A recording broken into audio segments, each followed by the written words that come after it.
welcome back to Crime and Sports. Yay! We're back. My name is James Pietragallo. I'm here with my co-host. I'm Jimmie Whisman. We're pumped. We're excited. As always. I've been working out.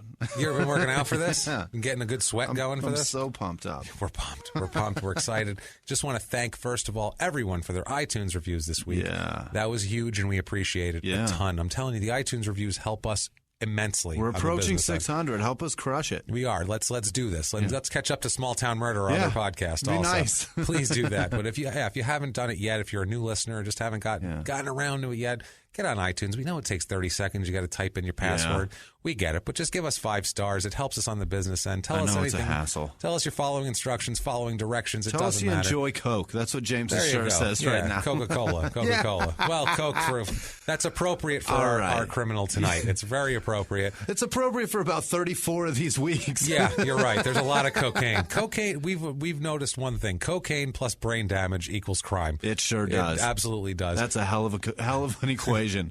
Now, if you've given us the iTunes review and we thank you, or you don't feel like doing that, but you want to do something extra, you want to go the extra mile for us because we work our asses off for you. Climb up the hill a little deeper. You can do that. You can go to patreon.com/crime and sports, and you can donate. There's some cool rewards on there for you. Help me get James some health insurance. Please, I'd love some health insurance. That'd be nice. Yes, that'd be great. Also, too, if you just want to make a one-time donation, you can do that at PayPal. Our PayPal there is crimeandsports@gmail.com. Yes. Anything is appreciated, and just anything. iTunes reviews, whatever you want to do is so much appreciated by us. We just like the attention, so thank you, guys.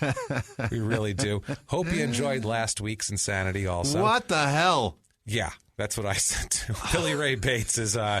So out of that, I do want the shoes. Yeah. I am going to look for a pair of black Supermans. I'm going to get them eventually. I'll go find a pair of black Superman shoes. But other than that, holy shit, that guy was crazy. It was one of those stories. It wasn't. It's just so goddamn sad. It said it wasn't packed with crime so much as just nickery. Just depressing. Fuckery abounds. How do you just completely lose your entire life? Good God, what the hell is wrong with you?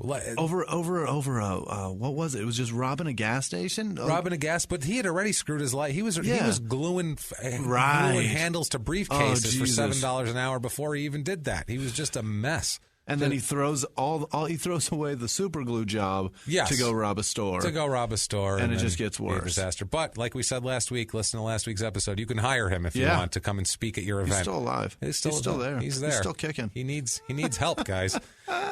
Without further ado, though, let's get into tonight's winner. Hold on, real quick. Let me tell you about this. A man named Bruno Fernando de Souza. Bruno Fernandez de Souza. Fernandez. That's episode 5. Yeah. Don't they have milk bones in Brazil? Right. Check that out. That asshole. If you check out the episode, he murders a woman. Yes. That's the sums it up. Yeah. A woman's dead. He goes to prison for it. He gets out. That was our last update that he got out and he got signed to a team and he's now playing soccer. Well, guess what? The government of Brazil decided that's not a safe alternative. No, they said, let's not have him out there. And that's fucking exciting to me that their government can parole somebody and then based on public outrage be like, maybe they're right. Yeah, that's maybe what it was too. It was all just based on the people seem to be upset about it. All right, let's call it back. That's never happened here. There was no legal reasoning or anything. They were like, I think we screwed up. Yeah, this is bad. They're pissed. Let's not do this. The locals are stirring. They're not thrilled. That's literally all it was, which is insane. But so he's going back apparently. Good. Well deserved. He killed a woman and fed her to a dog. That's not and okay. Even if he didn't have a hand in it, he was definitely there and he definitely ordered it. So, yeah. And that torture and beyond. That was the culmination of other things that he did with this poor woman. So it was the black market abortion pill is crazy. Gunpoint black market abortion pills. That's a wild episode. It's one of our early ones, but it's wild, and you should really check it out. We have another wild one for you tonight. Wow. That's all I have to say is wow. It is Charles Daniel Bennett Jr. Oh, boy. As we know, that causes problems. It causes problems. It's known to cause problems. Better known as Krazy Horse. Oh, boy. That is his nickname. He's an MMA fighter, and Krazy Horse is Say the first name. Say the name again. Charles Daniel Bennett. I don't hear any Native American in that. No. This is not the Native American, chief. This is not the shitty malt liquor. Right. This is a crazy human man. This is a crazy man. Absolutely crazy. The craziness began on November 23rd, 1979, when he was born in Gainesville, Florida. A bundle of joy for somebody. Bundle of joy. And another Florida guy, too. Yeah. We've had a lot in Florida. Gainesville, no less. That's Gainesville, another one. yeah. And he ends up moving, as we'll get into, he moves to Ocala, which is where Eddie Johnson was from.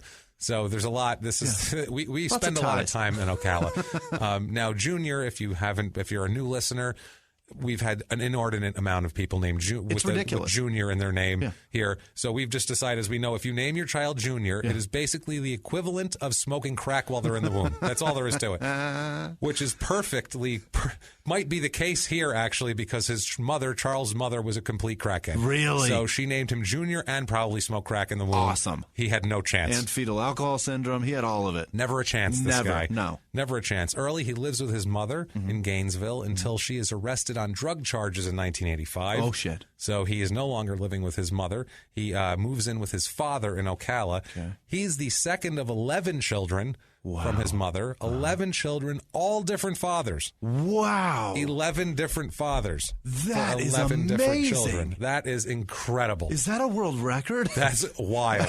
You think At least for American standards, that is that's impressive. That's a lot of fucking. That's a lot of fucking. Now, either she is bad at birth control or they are, the couples when they have sex are bad at birth control. That's a possibility. Yeah. Obviously. Yeah. Or.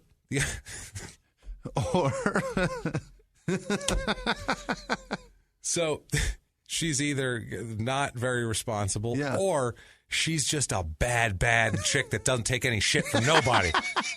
Nothing. She's not taking a goddamn lick of shit off of anybody. You get out of here, I'll find someone else to impregnate me, God damn it. She spent 99 months pregnant. 99 months. That is crazy. That's a long time. She spent more time pregnant than a lot of our criminals have spent in prison. Yeah, that's what I mean. That's nuts. That's a sentence, being that pregnant. You know, that is a sentence. Now, good God. Charles is the oldest boy of the group. The first one was a girl, so he's the oldest boy, and he said he had to get into a lot of fights for his siblings to, to protect them or whatever the hell it might be. So he also said, but he didn't see them very often. Okay. When he did, he was fighting for them. He said, we have in their own words here, and we have a lot of in their own words. And we could have had, the whole story could have just been in their own words. He could have just told the whole thing. He could have told the whole story. I had to really pick and choose and find, and there's still a ton of them. But I love it. We have an in their own words on his upbringing and his siblings, and this what he says here is a good indication of the kind of person we're dealing with here. Okay. In their own words, quote, I didn't grow up with them. We were spread out. The government does things to kids while they're growing up to make them the way they are. Who do you fault? What? So he's blaming the government for mom smoking crack and having 11 kids? Apparently for moving him around. I don't know. I don't know what he could possibly mean by that. But he lives with his father through his childhood, so I don't know what he means about the government. It's odd. When he grows up, too, full-sized, he's 5'5", $145. Oh, my God. He's a tiny guy. Yeah. He's a little dude. A badass, though. Oh, I'm sure. An absolute menace to society. 5'5" can probably still beat the living shit out of me. Oh, he would destroy both of us together. He's a bad motherfucker. Yeah. I was actually listening to, doing research, I saw a clip of a Joe Rogan podcast where he was talking about him.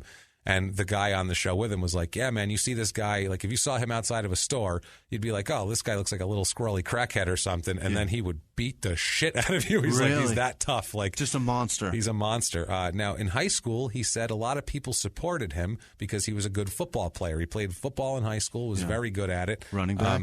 He was a running back, linebacker, and he even claims, he insists that he played on the defensive line as well. What? I don't know how you would play on the defensive line. I mean, in high school, well, if he wasn't 5'5" in high school. No, he's probably 5'2" at this point. That's crazy. Because he is kicked off the team in his sophomore year. So this is before his sophomore year. He was playing that. He was so little. He's a really, really impressive athlete. He's if you're a high school kid and you're this athletic, you're going to be a good football player, period. Okay. You're just that good. But he drops out, or he gets kicked off the team in his sophomore year, and decides that he should probably start selling cocaine. That's a good plan. And concentrate on it. That's a good plan. He said a lot of people supported him because of football and stuff. So he's like, I didn't have to sell cocaine. I could have just concentrated on that, but for some reason, did it anyway. Coke seemed to work. The story of this asshole's life. Don't know why I did it, but I did it anyway. He drops out of school as a junior after his dad kicks him out of the house. Okay. So his dad kicks him out. He drops out, and now what's he going to do? Obviously, he's going to sell more fucking cocaine because now he needs a place to stay too. No reason to not. Now he has to. Yeah. Now, in 1996, He's 17 years old. He is arrested. We have an early crime, boy. My God. He gets arrested early, often, and throughout. Yeah. So let's keep going. He's arrested for aggravated battery at age 17.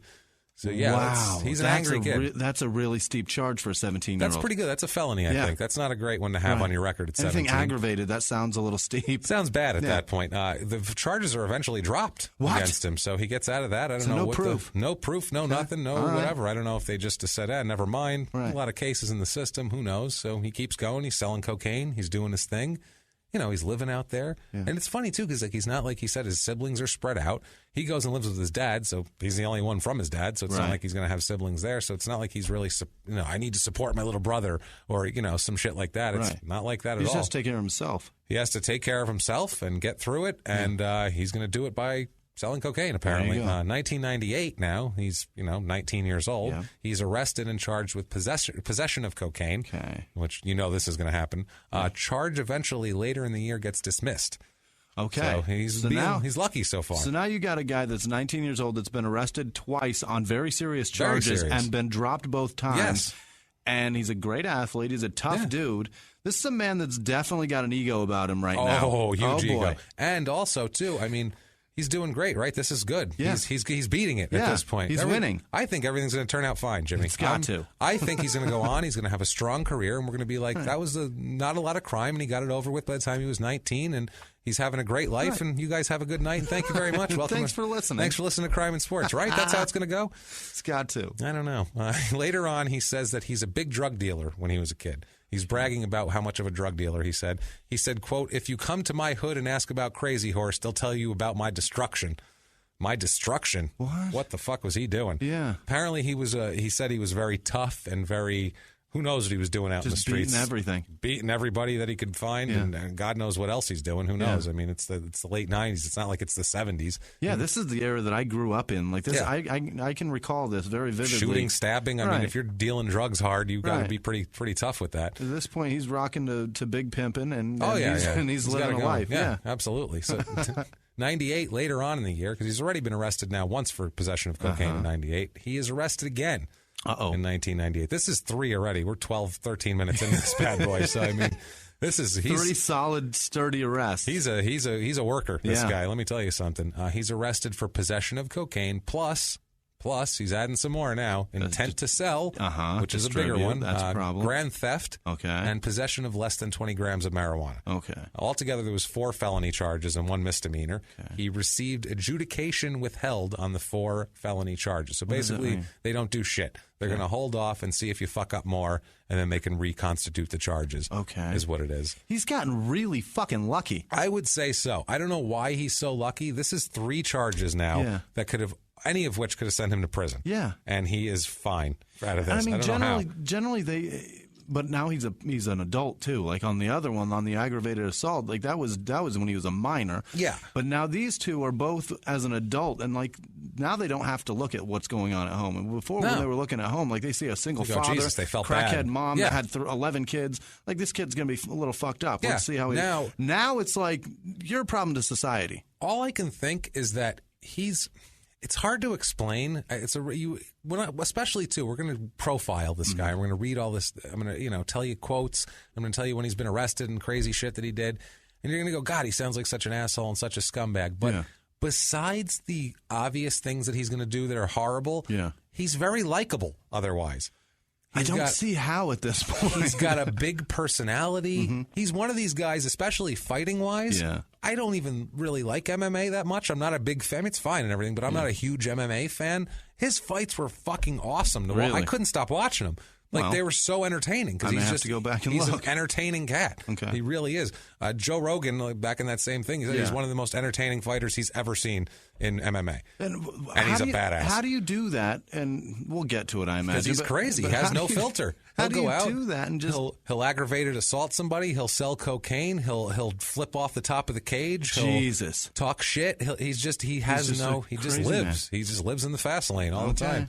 Now, 1999, in between, he had a couple little stints in jail in 99. Okay. In between these, he sees an ad in a newspaper for an MMA gym. and he didn't know much about it, but he thought it sounded pretty cool, and he signs up. He goes down to the gym, he signs up, he gets into fighting. He's starting to think, oh, this is interesting, something I can do. But he's also still mainly concentrating on selling cocaine because that's his living. He's still selling cocaine, and he's focused on fighting. That's his living. Well, he's just training in a gym, screwing around, and then he's, he's also fighting. He's also selling cocaine. In case he has to rough somebody up for not paying. That's right. You might as well know how to protect yourself. But he makes his pro debut fighting-wise, MMA. So he said once they got in the gym, he's naturally a gifted guy. Yeah. He's just athletic. He's gifted naturally. So they said, holy shit, you're insanely fast. Yeah. You're really good at this. You hit like a truck. Yeah. Like this. You're good. But I mean, he trained for like 6 months and making a pro fight. Okay. And that was it. And he's not big on training either, as we get into later. Yeah. His pro fight is September 1st, 1999 in Georgia. It's at the Lionheart Invitational. That's the name of the event that he's doing. Sounds cool. He fights a guy named John Swift, who is a non-linker. Okay. And if you're new to the show, whenever we have fighters, MMA or boxers, if you look them up on like Wikipedia, the list of fights, there are guys that you can click on, and then there's guys who... The blue ones and the black ones. May never have existed. They just, for all intents and purposes, they're gone. It could just be a black typed-up name that nobody knows who the fuck that is. So that's going to be a non-linker. Okay. Those are people who were like, it's not probably the best fighter if they didn't even bother to make a link to anything. So he fights a non-linker named John Swift. Charles loses this fight, his debut, loses in the first round by submission to a rear naked choke, which is a move that he'll lose several fights. Really? Yeah, I don't know. He was susceptible to that for some reason. Fascinating. So he's 0-1 at that point. So MMA didn't go exactly how he planned, but he's still got his cocaine enterprise on the side. Thank God. So let's all praise, he's doing fine. He's doing great. Until 2000. Okay. The next year when he's arrested for possession and sale of cocaine in Florida. Again. This is when life changes a little bit for him. Why is he going down to Florida? It's where he lives. He's from Ocala. Oh, yeah. So he's got to stay in Florida and fuck up because he's in Florida. That's what people do when they're in Florida. It's what one does when they go to Florida, Jimmy. Like one in Rome. Absolutely.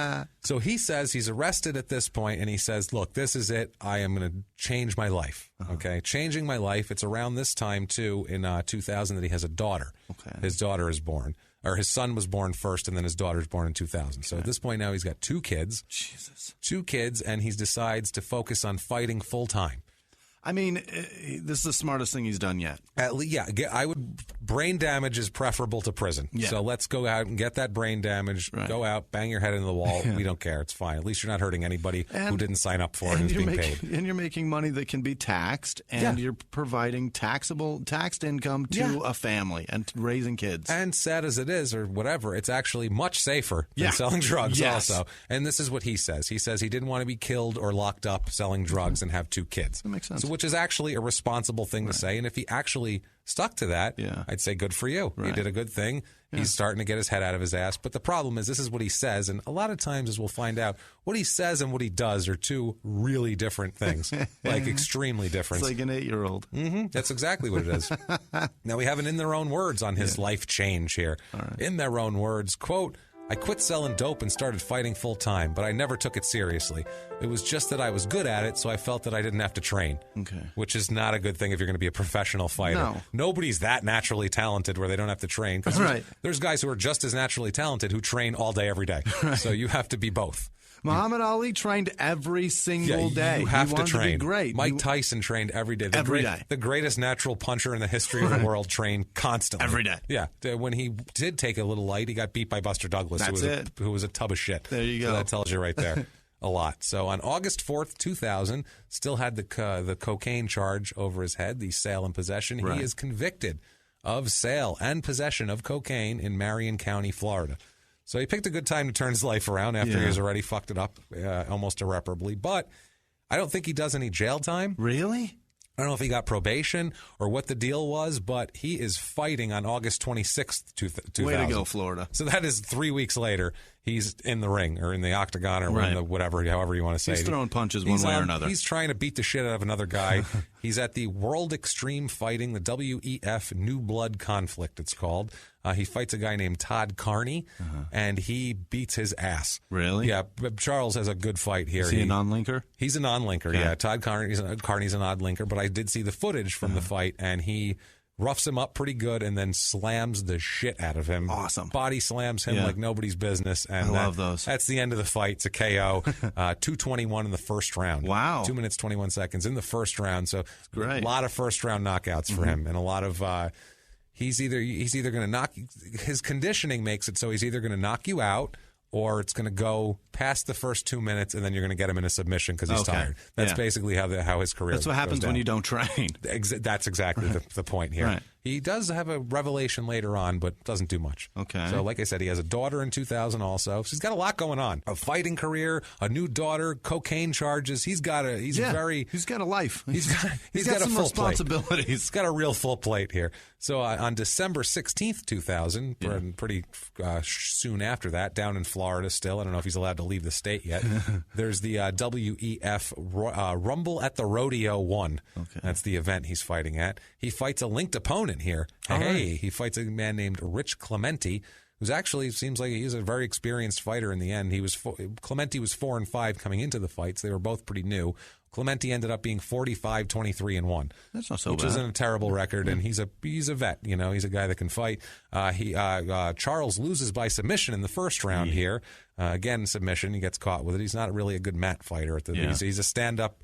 When you look at all the MMA things, they say style of fighter. It's street is what they called it street. They call it street, basically, because he's just. I don't think I've ever seen that. He looks like he's got in basically he looks like a guy who you got in a fight with on the line at 7-Eleven, and he's like, put your hands up, motherfucker, and he's like, that's how he fights. The guy's like, I was standing here, and he's like, no, you weren't. No, that's how he fights. Now we fight. It's insane. That's how he fights. He fights like he's just on the street. Wow. It doesn't look like he just happens to be in a ring with gloves on. It's really weird. I don't think I've ever seen anybody whose style was quote unquote street. Yeah, that's exactly how I describe it. That's wild. He just looks like he's just put your hands up. That's shocking. What he wants to do. He just wants to get you here. So yeah, he lost there. Now he's 1-2.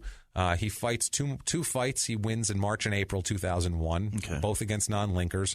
One's in Georgia, one's in Kissimmee, Florida, the garden center of the world, obviously. Everyone, go to Kissimmee. Don't go to Kissimmee. It's horrible. You don't want to be there. It's a lot of travelers, though. It's a lot of from the north traveling south and just visiting. And I remember the commercials for tourism for Kissimmee. Come to Kissimmee. So both of these fights are KOs. One is with punches and one is a corner stoppage. Okay. And he gets a guy in the corner and works him over. Both of them are in round 3. So he actually makes it to round 3. How about that? He's fighting non-linked tomato cans, but he's making it to round 3. So that's fine. He's 3-2 now coming in. So he's starting to get in here. Now 2001.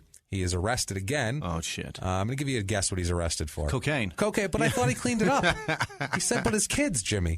Well, no. Oh, it's so depressing. Oh, poor guy. No, he's not cleaning shit up, basically. He's arrested for possession of cocaine. He's found guilty of possession of cocaine, but he keeps going. Really? There's no consequences. What happens? What are they doing? This is his 4th time he's been arrested for cocaine. So much for a war on drugs.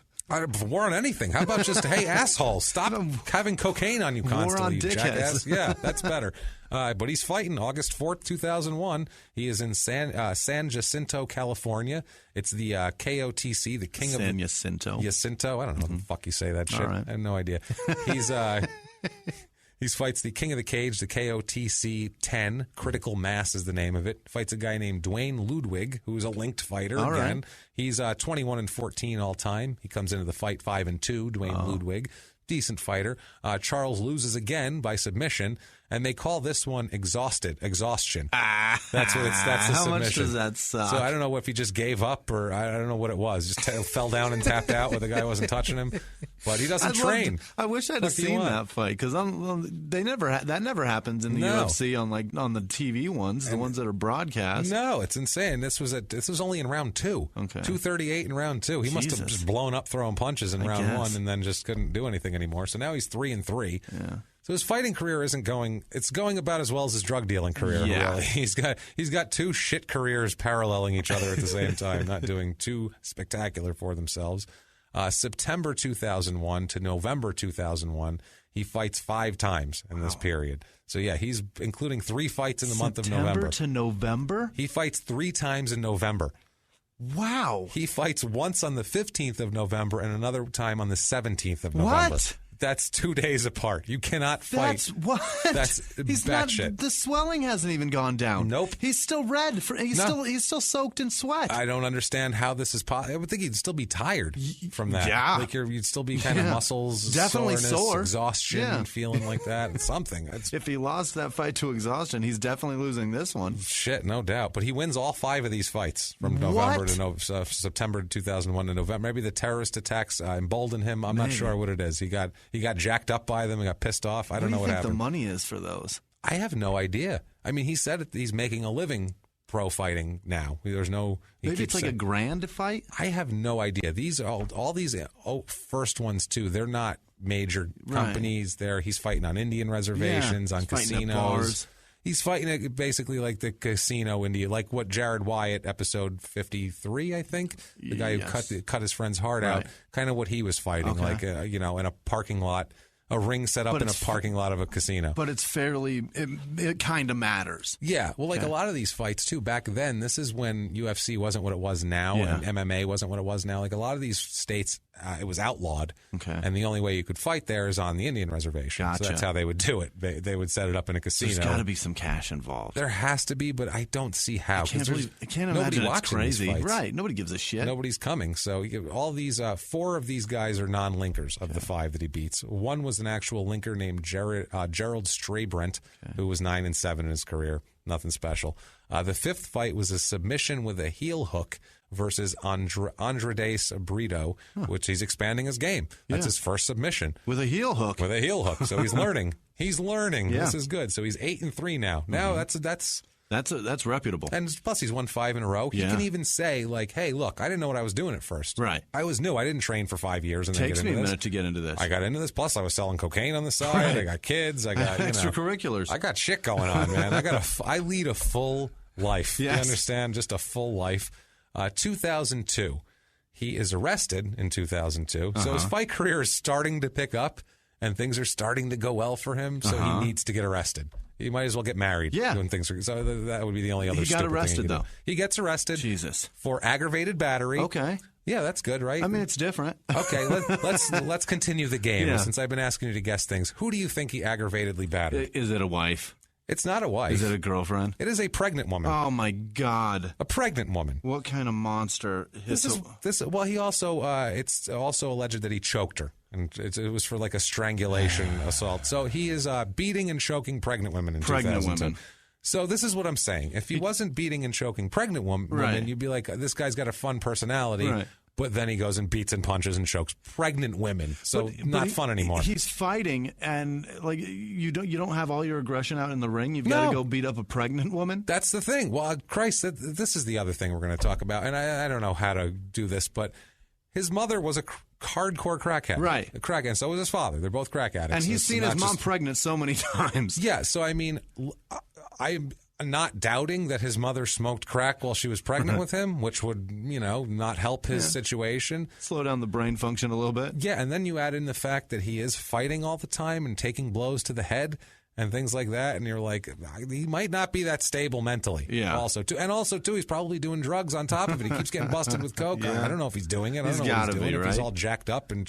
That's the only thing I could think of that would make you choke a pregnant woman. Yeah. If you were just jacked on coke and pissed off and, I got to choke her. I'm going to beat this pregnant. I'm going to aggravatedly batter this pregnant woman. I mean, that's the only time that oh, God, that sounds so terrible. I was going to say that's the only time that my wife ever got a pass. But it sounds like I beat like you're beating But I mean, her. like, that's the only time. Every other time, it's the back of the hand, huh, no, Jimmie? But like, generally when fights would start when she was pregnant, I'd be like, you're pregnant. How can we even argue? I don't want you. I want your blood pressure. Yeah, calm down. Blood pressure to raise. Well, we'll settle it here. I'll mark it on the calendar. Right. We'll do it in about 6 months. We'll argue this whenever that thing's out. Yeah, when it pops out, then we'll talk about it. I just can't imagine an argument escalating so much that you choke a woman that's pregnant. That's crazy. Or a woman that's not pregnant, but especially... I mean, you have a point. Guys, everybody. I'm just saying. Crime and sports movement. Don't hit or choke women, please. Don't bother with them. And if you do, make sure that they're not pregnant. Actually, don't at all. Just don't. Not if you do. Just don't choke them, don't hit them. And then also, if they're pregnant, go the extra mile. Take that anger that you have for her and wait till your next UFC fight and take it out on that guy. That's the thing. You're going to get in the ring again. You can go spar. Go spar with someone and knock the hell out of them. So crazy. It's insane. So June 29th, 2002, he's got another chance. This is what I mean. Wait till WEFC, which is the World Extreme Fighting Championship 1, Bring It On is the name of it.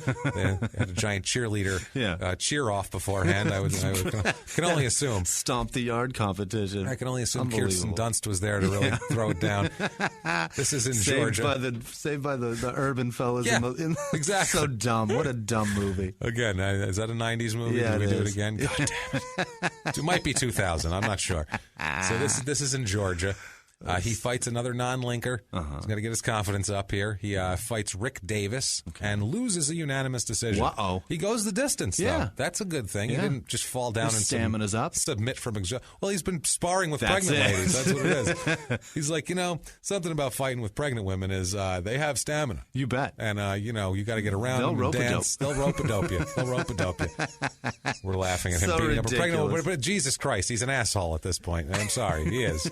We're mad at him, trust me. He's a real twat. Want to get even madder? Yeah. Late 2002, the aggravated battery charge against the pregnant woman was dropped. Get out of here. Drop the charge. How do you drop that? I don't know if it was her or if they didn't have evidence, or I don't know. It might have been her saying, I changed my mind. I'm not pressing. I don't know how you'd even have the choice to press charges if you're a pregnant woman who's getting beat up. Yeah, the state should just be like, we're pressing him whether you like it or not. Yeah, take the onus off of her. Right. Don't make her press charges and go, if you're beat up by a guy, we'll take care of this shit. It's ours. Yeah, let's go. If you beat up a pregnant woman, too, I think they should be able to rough you up a little bit. I feel like the taser shouldn't even just be an option. It should be like, you hit her? Sorry, man, I got to hit you with this. I got to tase you. I'm sorry. That was a real dick move. I've got to get you with this. That was shitty. Yeah. She's Take pregnant, your pants off, that, I'm right? going to hit you in the sack. Yeah, so he no fights between June 2002 and September 2003. He had some legal issues and had a probation thing and in and out of jail. And he's got some issues in this time period from June to September of 2002 to 2003. So he has like a year where it's not going well. It doesn't go right. No, he's in jail, and I wish I knew exactly when he was in jail and when he's not, but I could not find that information. Okay. And his criminal record, and as far as details like that, are very sketchy, and I had to really dig deep to find what I found. It's wild. I had to dig super Florida? deep. I don't know what it is, if it's Florida or what, because other states there was more things that he did. There's more details about that we'll get into. Okay. And some of the things he just gives you all the details. Awesome. Which is fun too. Yeah. We'll talk about that later. But no fights in there. But from September 2003 to June 2004, he has 4 fights, all versus non-linkers. 3 of them are in California. 1 of them is in Florida. All wins. Oh. So he's padding his record. 2 of them by decision. 2 of them by first-round knockout. So very different fights with all these fights. That's he's trying. He's building. He's building. Now, August 2004, after that, to November 2004, he loses 3 fights in a row. Okay. So wins 4, loses 3. First fight is against Takumi Nakayama, who's a former King of Pancrase featherweight champion. So he was a decent fighter. The second fight was in Japan. Okay. How the fuck does this guy get a passport? Yeah, how do you get out of the country with all that? How do you have a passport? I know people who had some disorderly conduct 10 years ago, and they can't get into Canada. I'm not even kidding. Can't even get into Canada? They can't get into Canada because of a disorder. There's a famous story. Yeah. And actually, when I was doing research for Ion Crotoru episode, which is amazing, you should go back and listen to Ion Crotoru episode. It's ridiculous. It's insane. It's terrifying. So he's a wrestler. So I was listening to Jim Cornette, a podcast where he was talking about Ion Crotoru, and he's an old wrestling manager, and he was explaining how he tried to go to Canada for some matches, that he was working for a company that was going up in Canada, and he could not get into Canada because they found an arrest from 1984. This was in 2012. You're talking about 16 years ago. No, 26 years ago. 26, And he couldn't get in because he couldn't get into Canada from disorderly conduct. And it was him and everybody got arrested because during a wrestling match, after the wrestling match, this was back in the 80s when people thought wrestling was real, like in the South especially, they thought it was real. They got attacked by a bunch of fans, and they had a huge brawl. I love that so much. It's in amazing. The South, people thought they did. I get it. And it was also... It just sounds hilarious. Yeah, and it wasn't their fault, too. They also did a different style of wrestling down there that looked a lot more real. All right. I will say that. Like, if you look at the old NWA style as compared to, like, the WWE's, WWF back then style, they look a lot different. The telegraphed punch rather than... Yeah, these guys also were like, they didn't look all all muscle jacked up. Most of them were like kind of had a little beer belly. They looked like just some tough guy at the bar. Yeah. So that's people believed somebody it a in little bit overalls. More. Exactly. They believed it a little bit more. And you had Ric Flair with his chops that you could hear from the back row. Things like that made you believe it a little bit more. But yeah, he couldn't get in because of a fight with fans in 1984. Ridiculous. He was trying to explain it to him. I'm in wrestling. We get attacked back in the day. That's from 20. What are you talking about? And they're like, nope, sorry. Turned his ass back around, sent him back to Detroit. It's like, wow. You're on a horse in a fucking Red Ranger Rick outfit, and I just can't come in for one fight and leave? That's all I want. Yeah, that's, oh my God. And if you've ever heard anything that Jim Cornette ever did, I would have loved to have been a fly on the wall while he berated these people and called them fucking exactly what you just said. Because you guys are always saying you like my rants. Right. Holy shit, his rants that much better, huh? Oh, it's like 20 minutes at a time. He doesn't need air. He just goes. And it's got does it in one breath. Oh, it's got like a high pitched Southern accent. It's called the Jim Cornette Experience. It's on actually on Audio Boom and on iTunes, everywhere you want to be. So check that out. It's kind of fun. Anyway, moving on here. Okay. So yeah, he fights these guys. Somehow he gets to goddamn Japan. How the fuck are they letting this maniac in? And they continue to let him in for 15 more years, 10 more years. It's nuts. Both of these are first round. The first two fights are first round submissions, and then the third fight's a second round submission. So now he's at 12-7 is his record. So his record's never really It's not staggering, but he's still winning 12 fights is pretty good. I couldn't win 12 fights. I'm not winning unless they're against you or, you might win 12 too. Yeah, I might give you a run. Who 50-50 on them. So February 5th. Not if you start boxing, though. You're a boxer. Yeah, I can box okay. I can bite. That's about it. I got to reach on you, too. Yeah, that's true. I'm going to be sliding in. That's You're what I'm going to be sliding in. All right, guys. I'm going to be going low blows. I'm swinging at dicks. Enough Patreon money. We will fight. How's that? We hit a certain amount, we'll fight in the ring. We're going to work it like crazy, we'll figure it out. Yeah, this is going to be a wrestling match. Sell the shit out of it. Guys, if we can get to, we'll decide the amount later, but if we can get to a certain amount on Patreon, we're going to have a fight. I'll fight James. We're going to do it. We're going to put it out there. We'll put the video out for you guys. James is going to need health insurance just in case. That's the other thing. I might get a sucker punch in. We'll have be like, oh my God, I'm so sorry. So let's build it up. Let's build it up till I get health insurance, and then we'll fight. Once I get health insurance, we're fighting. God damn it. I can kick you in the nuts for all your fucking puns for the last 25 episodes. You asshole. That's what you're getting. That'd be so much fun. Pun kicks. Pow. Yeah. So he's fighting now February 5th, 2005. He's down in Mexico. Okay. Again, leaving the country, but Mexico, they don't care. They'll let whoever in there. A little. When was it? 2005. 2005. That's when the drug war was going on. Yeah, this is post 9/11. Yeah, it's still post 9/11. This is a scary place to be. Oh yeah, it's scary down there. But he's going down to fight. It's the King of the Cage 47 uprising. All right. He fights Victor Hernandez. All right. He wins a first round KO in 11 seconds. Okay. And it's a slam. So That's he basically punched this guy, grabbed him, dropped him, fight over. That was the fight. Done. Very, very fast. And he's got a couple fights like this. He improves his record to 13-7. Okay. Now, February and March 2005 has a loss versus a guy named Forrest Petz and has a draw against Gabe Rivas. So he's 13-8-1.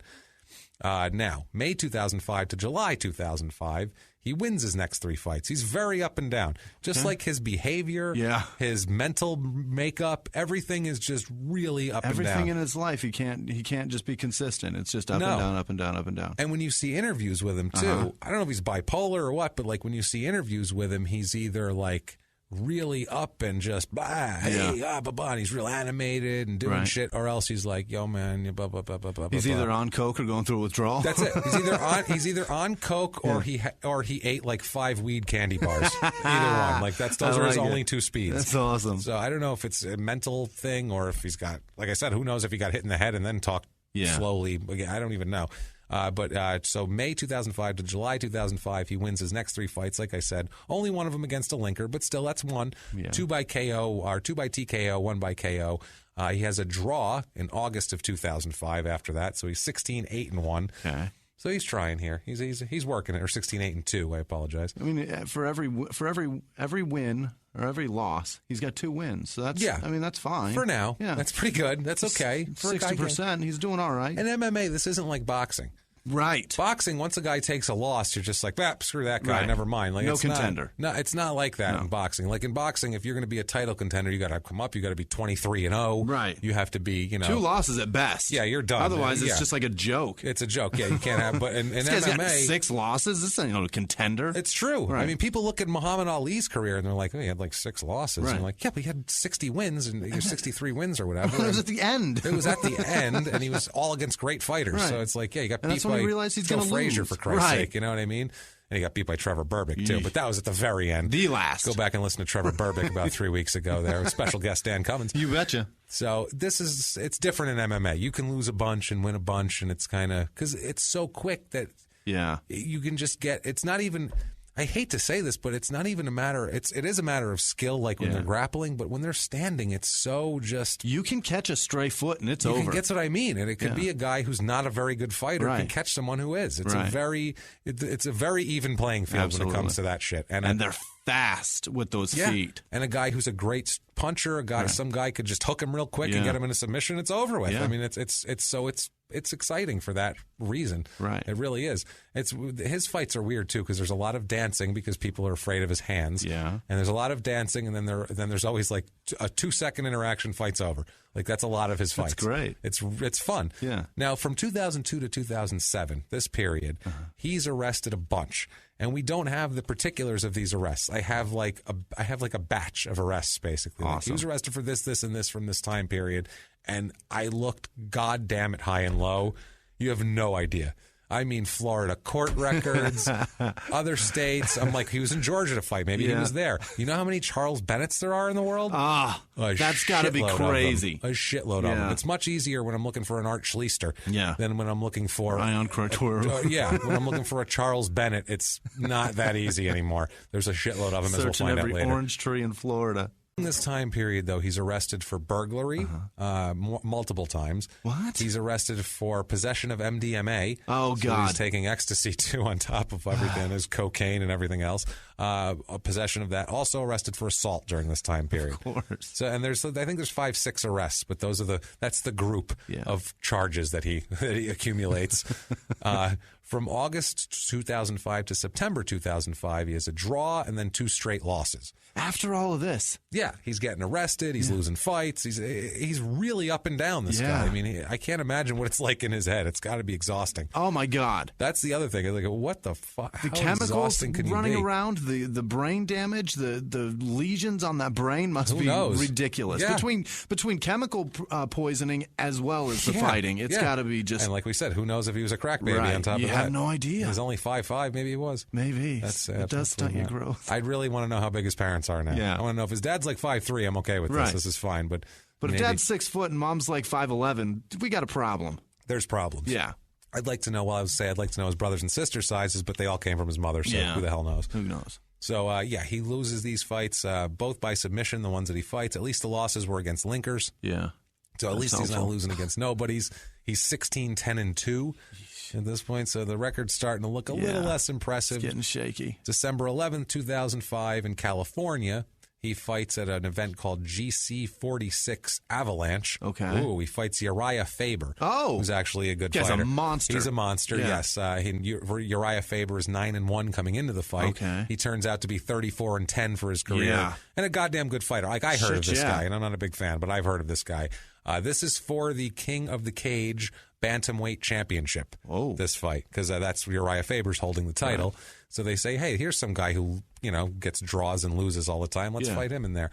Charles loses a first-round submission, rear naked choke again to him. It's 4 minutes, 38 seconds into the first round. He's 16-11-2. Okay. That was his big chance. Yeah, he could have. If he would have beat him, he's a contender. He would have been a champ. And that's the thing. This guy can beat anybody, and we'll even find out. The size wasn't even a consideration, as we'll find out in a little while. Okay. Actually, we're going to find that out very soon here. But size isn't a consideration. He's just got a knockout punch. Okay, he's got for a guy his size. He hits like nobody else. Just one of those guys that just has a punch. Just has a punch. For a guy who weighs nothing and is tiny, it's amazing that he does that. Tyson weighed a lot. He was going, a wall. Yeah, he was fighting at 210, 220. But he was so short. Yeah, he was 5'11", He's 5'10". swinging up. Oh, God. His uppercuts were crazy. Yeah. This guy just looks like a tiny little guy. He really does. But everyone he's fighting is tiny, too. Yeah.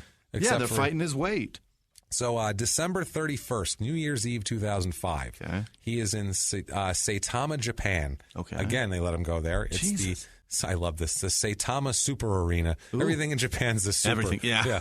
The super excellent arena. Right. Saitama, super excellent, very good arena.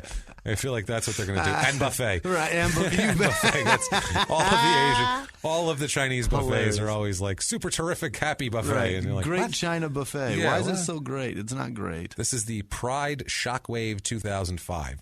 The funny thing is here, this shit is popular. Really? In Japan, this event draws 49,801 people to the show. That's incredible. I mean, they got a lot of people, but but to this event, 50,000 people. 50,000 for a Pride Shockwave 2005 for nothing. That's what football stadiums hold. No stars. I mean, no, you don't know these people. No. That's fucking amazing. Yeah. Honestly, that's incredible. That's how into this they are in Japan, and he's popular there because they've never seen anything like him before. It's like, who is this crazy guy? 50,000 people. You're not even getting a close seat to that. You can't even see what's going on. No, it's a stadium. Jesus. It's like a giant stadium, and like he's a different kind of guy. He's a little cocky, exciting black dude that does crazy shit that they don't have in Japan. They just don't have that personality over there. And he's American, and they can't root hard enough against us. But they like him, though, because he's crazy. They're just like, whoa, this guy's because he fights with heart. They like that over there. But anyway, he fights Ken Kaneko.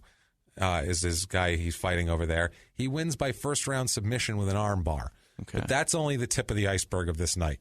That's barely even scratching the surface of this night. This is only his first fight of the night. He has several others. What? That we're going to get into. He fights the same night? No, not in the ring. Oh, backstage okay, now. He's going to go have a couple more fights. All right, all right. He's 17-11-2 after this win.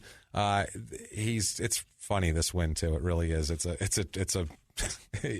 easy win, and he's very excited about it. His antics are awesome. He comes in the ring. He looks like the Old Dirty Bastard, by the way, half the time. Really? He looks like Old Dirty Bastard on the cover of Old Dirty Bastard's Return to the 36 Chambers album, where he's got like the food stamp card on there. That's what he looks like 2010 on. He's got crazy hair. He's got gold grill. He's got a grill. He's got a grill while he's fighting. Awesome. He's fighting with the mouth guard on top, grill on the bottom. Like, what is happening here? He's fighting with $50,000 worth of teeth in his mouth. It's mini ODB. Ridiculous. He's hilarious. I loved ODB because he had so many nicknames best. too. Oh God, I've never heard of a rapper brag about having gonorrhea as like something that he should tell you about. Like there's like 8 Old Dirty Bastard songs where he references his bouts with gonorrhea. I'm like, this guy is crazy, and that's kind of what this guy's like. He really so is. So ghetto and so gangster. Yeah. I love it. He's the old dirty MMA fighter. He is dirty. That's for sure. This is backstage New Year's Eve after the fight. Like I said, Charles wins his fight. After the fight, in the ring, because there's different crews. Like they have crews that accompany people to the ring of different fighters. Like these fighters have like teams. They're entourage. They're teams. Oh, where, the fighters hang out together and they all train together of different weight classes. Okay, yeah. So there's a fighter named Cristiano Marcello. And he's on his team. Do you know who he is? Cristiano Marcello. He's a famous fighter too. He is in the ring, around the ring, and he's telling Bennett after the fight while Charles is in the ring, while Krazy Horse is in the ring, he's telling him that he wants to fight him. He's like, I want to fight you. I want to fight you. Same weight class? Yeah, they're around the same weight class. He's like, I want to kick your ass. He's telling him. Mm-hmm. So Charles is saying, whatever. I just want to fight. Go away. Yeah. He goes, I just got paid. I'm not trying to deal with your ass. Fuck you. He leaves the ring, goes backstage, and he's got a locker room that he shares. They go three men fighters to a locker room. Okay. He's sharing a locker room with Vanderlei Silva. Oh, God. You know who Vanderlei Silva is, right? He's a monster. He's a monster. He's a bad dude. He's huge. In 2004, he won like every best MMA fighter award in the world, basically. He's a bad motherfucker. And this is 2005, so this is prime, too. Yeah. He's a 185-pounder, mind you. Charles he's so big. Charles is a $145. Right. So let's keep that in mind. You don't want to take that punch. Absolutely. So he's sharing it with Vanderlei Silva and who's the 185-pound champion, and also a fighter named Josh Thompson. Okay. They're in there. Now, backstage, Cristiano Marcello, comes over and accuses Charles Bennett of talking shit. Okay. It's like, I heard you were talking shit about me. I heard you were talking shit in the ring. All right. Blah, blah, blah, blah, blah. Apparently, Charles is just blowing him off, going, all right, well, whatever. Fucking, he's telling him, if you want to fight, it's going to be in the ring for money. Yeah. Because I don't fight in the back. I fight in the ring for money. So he goes, you sign that contract. And he's saying, like, the guy who arranges the fights, he's like, he's right over there. Go talk to him. Yeah. I'll sign out my name. We'll get in the ring, and we'll make some money doing this shit. That's what I'm saying. That's a smart move. So Marcello, whatever we'll call him, Marcello walks away. And I guess as he's walking away, from what Charles says, Charles smiled at him. Like, yeah. Go Keep get walking, it done. motherfucker. Yeah. Go, whatever. Yeah. Marcello gets fucking heated. Really? Gets insanely pissed. Comes over, starts saying, "Why are you smiling at me? You think I'm gay? You think I'm gay?" Every time we do an MMA fight, they are paranoid. They're so about scared of people being thinking gay. they're gay. Like, literally, that's the first thing. Like, someone could just knock over your Pepsi, and they'd be like, "What do you think, I'm gay?" And then we'll try to fight you. It's the weirdest shit that has nothing to do with gayness. What is with dudes, though? Like, they're sweaty dudes in their underwear in missionary position on a fucking mat with another guy paranoid about being gay. You think you'd be secure in your sexuality if you were dry humping a man what is every it with month and a half? The smile or the laugh is such a problem. Like, I've done it so many times when people want to fight me in bars or whatever. I laugh, and like that sets them the fuck off. This wasn't even what laughing. Is that? And it wasn't even like you're laughing at me. Right. He said, "What do you think, I'm gay?" You're smiling at me like, "Were you coming on to me?" Which makes no sense at all. Yeah, well, that grill was sparkling, and he's like, "Is he trying to propose to me?" Yeah, what's going on diamonds? here? This is pre-grill. But all right. It's like, why did he smile? Yeah, he's like, Marcello's like, if you're not saying I'm gay, why'd you smile at me? Like, that's the only reason you can smile at someone is if you're trying to have sex with them, especially gay sex. Especially gay sex. Right. Every gay sexual encounter starts with a smile. Absolutely. Guys. Starts with a smile. I saw Brokeback Mountain. No, it doesn't. No. Yeah, it started real rough. Not a lot of smiling real in that grunty and just... I feel like most gay encounters start with a smile, right? I don't know. I guess. I think most any encounter starts in prison. I mean, what's the opposite of a smile? Straight, like, that's not going to get you laid. No, that's what I mean. So you got to start with a smile. So maybe Marcello had a point. Yeah, I'm not sure. The smile is opening the door. Either way, Bennett gets up, Krazy Horse gets up here, and Marcello gets in a few of what Bennett calls cheap shots. Okay. I guess he threw punches first. Yeah. They lock up. They start, like, tussling on the ground. What happens is Marcello gets him in, like, this triangle deal with his legs around his head, triangle deal. And Bennett's like picking him up like that and like slamming him on the ground while he's doing it. But dude's just holding on to his head. Yeah. And eventually Marcello puts him out. He puts him to sleep. Really? He eventually locks it down. The triangle around his throat. And puts him to sleep like that. So, this is after he was banging him on the ground and everything else. So Bennett's asleep. And there's video footage of this, by the way, out there. I've seen this backstage fight. Now, what happens after this is cut out of it, but many people saw it. Bennett says it to the people that it happened to. You know what happened, and other people witnessed it and backed him up on this. So wow. One thing I'll give him, he doesn't lie a lot about shit, Bennett. He'll tell you when he fucked up, and then he'll try to make excuses, but he'll tell you. So anyway, he gets put to sleep with the triangle. He's laying on the ground, flat on his back, just out cold. Vulnerable. And somebody comes and like kind of nudges him, and he wakes up, and you see him wake up and open his eyes, and he looks down. And this is where the video cuts out. But apparently, there's another video of him explaining it later on in a hotel room that's fucking hilarious. Okay. Him telling the whole tale, which is so funny. So he's out cold. When he wakes up, Vanderlei Silva is kicking his legs. Like kicking at him. Like, hey, fucking wake up. Asshole. But he's like kicking at his legs, right? So Charles pops up. This is after he was just unconscious. No. He pops up and gets in his face. They talk a little shit. Apparently, Bennett knocks him out with one punch. What? Charles socks him one, drops him Drops out. Vanderlei Silva. One punch. Wow. And this is... he is still pissed about this to this day, as we'll get into. This is not their last encounter. After he was knocked out, he came to and got up and knocked out one of the biggest people you've ever seen. Got 40 pounds on him. Yeah. And he just fought, too. Yeah. And that's what Charles Bennett's saying. He's like, Marcello put me to sleep. Yeah, that's happened. He goes, what the fuck you expect? I just fought. Yeah. He goes, I won my fight over 4 minutes in the round. He goes, I just fought. I was tired. I'm not going to be wrestling with people. And also, the guy's a better wrestler than you. And he just got caught. And he's like, got you in a triangle. And he said, man, that happens, man. He's like, hey, I got caught. He goes, but Silva, he got caught worse. And he hadn't fought yet. So he knocks him out. This is gonna begin a feud of a decade. Really? That goes, So he hits him. About this time, Silva, who's got his whole crew there, a bunch of large Brazilian men, surround the situation. Yeah. You got Charles standing over an unconscious Silva. Yeah. They're not happy about this. So Charles, being semi-intelligent at least, makes a run for the door. Hilarious. Because he says, they're going to fuck me up. Yeah. He said, they're huge. And he goes, it was just me and a bunch of the Japanese people, because this is in Japan. Yeah. It was the Japanese people that work there. They ain't going to do shit. And the way he said it, he goes, Japanese people? Real small. He goes, real small dudes. He goes, are they? He goes, Silva's dudes? All huge. He's like, so the Japanese people ain't helping me. He's like, I better get the fuck out of here. Hilarious. So he says, small dudes. Small dudes. He's like, they're small. So he runs. Bennett, he makes a run for the door, right? And as he's trying to get out the door, he's like, I'm trying to open the door, and one of Silva's crew grabs him. So Bennett's like, I'm kicking at him, kicking away, trying to get him off of me. So he goes, I pop the door, I get it open, I fall out the door. Okay. He goes, so I'm on the ground, and I'm laying there, and then 2 seconds later, the door pops open, and it's Silva standing there. Oh, shit. And he's fucking pissed. Yeah. He's super pissed, right? So he wants to restart it. He's like, all right, let's do this now. Bennett pops up, dancing backwards, and says, I just knocked you the fuck out. I'm gone, and runs away. Fucking runs away. And Silva can't chase him.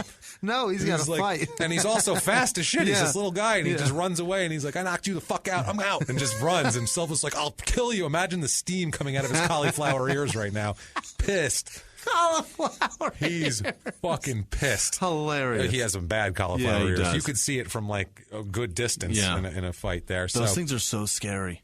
Yeah. That alone makes me not ever want an MMA fight. God, no. Ever. That is so gross. Mangling my ears. That's disgusting. No way, man. So I got earphones to put on. I got headphones. I got to do a show here. You know. I don't want that shit to swell my ears shut. That's sick. That's the other thing, too. They pop open and bleed. It's terrible. So this is amazing. So after they fought, he said, out of this whole thing, Charles, the main thing is he wanted to fight Marcelo in the ring. Okay. He's like, I want to fight that dude in the ring. Yeah. Like, whatever. And he's even saying, I'll fight Silva in the ring. I don't give a fuck about weight or anything. He's like, I don't give a shit. He goes, I knocked his ass out once. And he goes, that'll be worth a lot of money.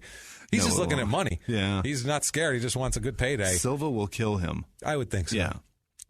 He still wants to fight Silva. Really? We'll get into this later. Jesus. So anyway, after this fight, Silva's been knocked out cold. Yeah. He's got to go fight still. Yeah. He hasn't fought yet. Right. So it's funny because for years the Japanese promoters told Charles not to tell anyone about this. That's why they cut it out of the video. Really? Because they can't send a guy out who just got a concussion backstage out to fight. Good point. So that would be bad for their promotions. Yeah. They were like, hey, we kind of needed the fight because he was the champ. And right. The other thing, too, is like, don't show the video of me getting my ass kicked then. Yeah. That's not fair. No, but they do. I just thought that looks shitty. Apparently, Silva's people released a video of cut out of just Charles Bennett doing his thing. So whatever, he didn't care. He was happy to admit it. Heath goes out and defends his championship that night. Silva's fight goes the distance. Really? Because, he probably wasn't that sharp. Yeah. He was probably just pissed off at Bennett, too. He was probably distracted. He wins a split decision, so he almost fucking lost. I mean, he had one judge going, no, I don't think so. You lost. So against a guy named Ricardo Arona, who I don't know who that is. Altogether, Silva's 1-1 on the night. You look at it that way. Yeah, that's pretty solid. Bennett's 2-1 on the night. That's not bad. And he's doing pretty well. Fought up in weight class. And he fought up in weight class. Pretty good. Still, Silva, though, never stops wanting to kill Charles. And he rightfully wants so. Krazy Horse's fucking head on a pike. It's amazing. So February 2006 to June 2006, coming off of this, you'd think he'd be riding high, Charles, right? He's doing great. Yeah. Everything's fine. Loses his next 3 fights. Really? Yep, loses them. 2 of them were to linked opponents, so at least they were decent. All 3 of them were by first-round submission. Yeesh. So he got caught early and often there. One fight was against a guy named Buddy Clinton, who's a non-linker, but we'll bring him up in a second because this guy, as much as he's a non-linker, he does a couple impressive things, including beating Charles in 18 seconds. Whoa. 18 seconds rear naked choke, so he caught him early. That's fast. And there's going to be another fight where he gets somebody else fast that he shouldn't have gotten, where you're like, who is this guy, Buddy Clinton? He's a non-linker, but he's beaten 2 guys in under a minute that are good. That's awesome. So weird. He's 17-14-2 after this, so the record's getting close to 500. Not good. Not great. Wins his next fight in July, though. Brings his record to 18-14-2.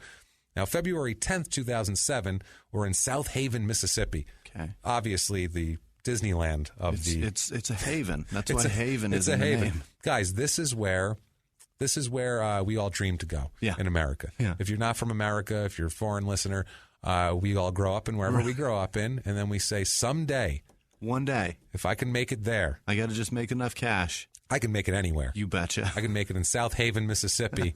I'll make it anywhere. I know Sinatra, New York, but no, that's not. He meant South Haven. It just didn't rhyme as well as New York. New York has a very rhythmic thing. South Haven didn't. It had too many syllables. And the city and the state named the same thing. Too many syllables. There's no other city. There's no other place you had to like do that. it. There's no Nevada, Nevada. No, there really isn't. That's true. There's Jersey City, New Jersey. There is, but it's not Jersey, Jersey. No, it's true. That's a really good point. It's not New Jersey, New Jersey. That's a good point. Right. So they're in South Haven for the Elite XC Destiny. Okay. He's fighting KJ Nunes, who at the time was like a kind of a hot up-and-comer. Like, he had some heat behind him. They say during the fight, I watched this fight, they say he's 3-0, and there's some places that say he's 3-0, and there's some places that say he lost one of his first 4 fights. Okay. Some say he's 3-1, and the one loss they're saying he had was against Buddy Clinton in 25 seconds, the same guy who just beat Charles Bennett. Jesus, so this apparently, guy's quick. Under 30, he'll wrap your ass up and make you submit, but there's no link to him, so I couldn't find out anything else other than he's an ass-kicking bad man. So he fights KJ Nunes, who we'll say is 3-0 coming in. Lots of hype. Apparently, Nunes talked shit during the weigh-in. He was trying. Those are my favorite, though. Yeah. Have you seen that video on YouTube that's like a guy that cleverly talks shit every time he does a weigh-in? That's terrific. It's like Muhammad Ali. Like he goes up with like his fists up, and a guy has his fists up, and then he does paper, rock, scissors with the guy, and he wins, and then he just like puts his hands up in the air. That's just funny. That seems like he's just entertaining himself. I think he kisses somebody. He does some pretty wild. It's hilarious. That's pretty funny. Find that. And, I like and that. Watch that. That's good shit. That stuff I like. Talking shit is. Well, there's a purpose. There's a purpose, and the announcers talk about the fact that what he's trying to do, what Nunes is trying to do, they're both stand-up fighters. And Nunes is a fighter. He's a striker. Punches, kicks, Muay Thai he did and shit like that. He has Muay Thai training. So what he's trying to do is he's trying to get Bennett to stand up and exchange blows with him, basically. He's like, that's his chance of winning. I got to get this guy. Let's punch this out. Yeah, I got to get him to come at me, and I can kick him and do whatever I need to do. So that's what he's trying to do, is piss him off. He's like, this guy's Krazy Horse. Maybe he's not that mentally stable. Maybe I can get him to do what he wants. Maybe? Have you seen his rap sheet? He's definitely mentally unstable. Using some psychology here against him. So he talks shit during the weigh-in. Charles, when they get into the ring to fight, they have to touch gloves. Charles won't touch gloves with him. Oh. He refuses to touch gloves. He waves it off. So Nunes is pissed. You can tell he waves his hands down. He's talking shit, walking away like, you fucking asshole, blah, blah, blah. So he's pissed off. He's rattled Nunes at this point. It's funny. He talked shit. Nunes talked the shit. And now Bennett's rattled him in the ring. So he's smart like that. They dance around for 3 minutes. The crowd is booing. Really? Booing unmercifully because they're doing nothing. Awesome. One guy will come in and throw a kick at his leg, and then they'll throw a jab, and there's nothing going on. I could do this. Fight. They're not doing anything. What the fuck are you doing? At one point, the announcers are like, "Yeah, this is Mississippi. They want to see some action down here. They're telling them, you guys got to fight. You're here to fight. What are you doing, guys? We've got $19 beers in our hands. Yeah, you guys better throw some punches. Pick it up." And this was the opener too of the card. God. So they're like, "Come on, we want." And you expect when you get Krazy Horse, they expect this is going to be action-packed. Yeah, he's going to do crazy shit. This is going to be great. Anyway, he lands a right hand at some point. Charles lands a right hand when they're they had 2 little exchanges. That's it. Charles lands a right hand and drops Nunes like nobody's business. Great. I mean, it's a good pop, too. It's a solid pop. Nunes hits the ground, and you just see this look come over Charles like, there it is, and he just jumps on him and starts whooping his starts pummeling his head. The referee is trying to dive on it as fast as he can to get him off of him because it was over when he hit the ground. He was out. It was already done. Bennett was like, let's make sure. Pop, pop, pop. Yeah, you want to talk shit during a weigh-in, motherfucker? So he's going after him like that. Ref waves off the fight. Charles goes crazy. Really? Because he was an underdog. He was supposed to lose. Really? Nunes was the big, he's 3-0. He's the big up-and-comer. He's supposed to be just a stepping stone. He just knocked his ass out. Also, Charles treated him like a pregnant woman. He treated him like a pregnant woman, exactly, without the choking. Right. He runs around the ring, and then it's amazing that he can do it, such a short guy, pops himself up on top of the cage. Yeah. On Straddles the top of the cage. No. Stands on top of it. Wow. Facing the crowd. Grabs it, pops himself up in one motion. Wow. Stands up on top of the cage, facing the crowd, and does a massive backflip into the ring. Really? Lands in the middle of the ring. Awesome. That's how far he took this backflip. It was awesome. Jesus. Both of my knees would explode if I hit the ground like that. Backflip's more impressive than the knockout. It was. Yeah. He was, at least 15 feet in the air doing this. It's super impressive, the backflip. I can't get over how he did this. I was like, that's fucking ballsy. That's way more dangerous than fighting. Yeah. Like, way more dangerous. So this brings him to 19, 14, and 2. Okay. And he's got a little heat because he just beat somebody that he wasn't supposed to beat. So that's good. March 2007 to July 2007, he wins his next 2 fights against non-linkers, both by KO. Mm-hmm. So now we're moving along. One of the fights, by the way, was in Laughlin, Arizona. So that tells you the level of place they're doing. Laughlin, Arizona? If you're near Laughlin, Nevada, I mean. Okay. If you're not from the Southwest. Where the fuck is that? Laughlin is Vegas's taint. Yeah, Laughlin is way worse than that. It's Vegas's dingleberry dangling from its taint, basically. Yeah.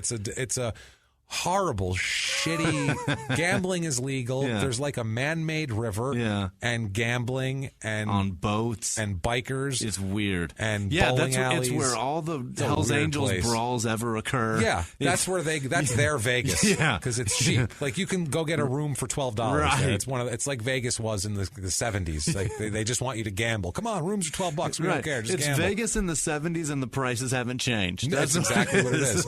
We had to stop there one time. A sidebar here, driving back. It was super late and everybody was tired. We stopped in Laughlin and we got a big room at a casino for $11.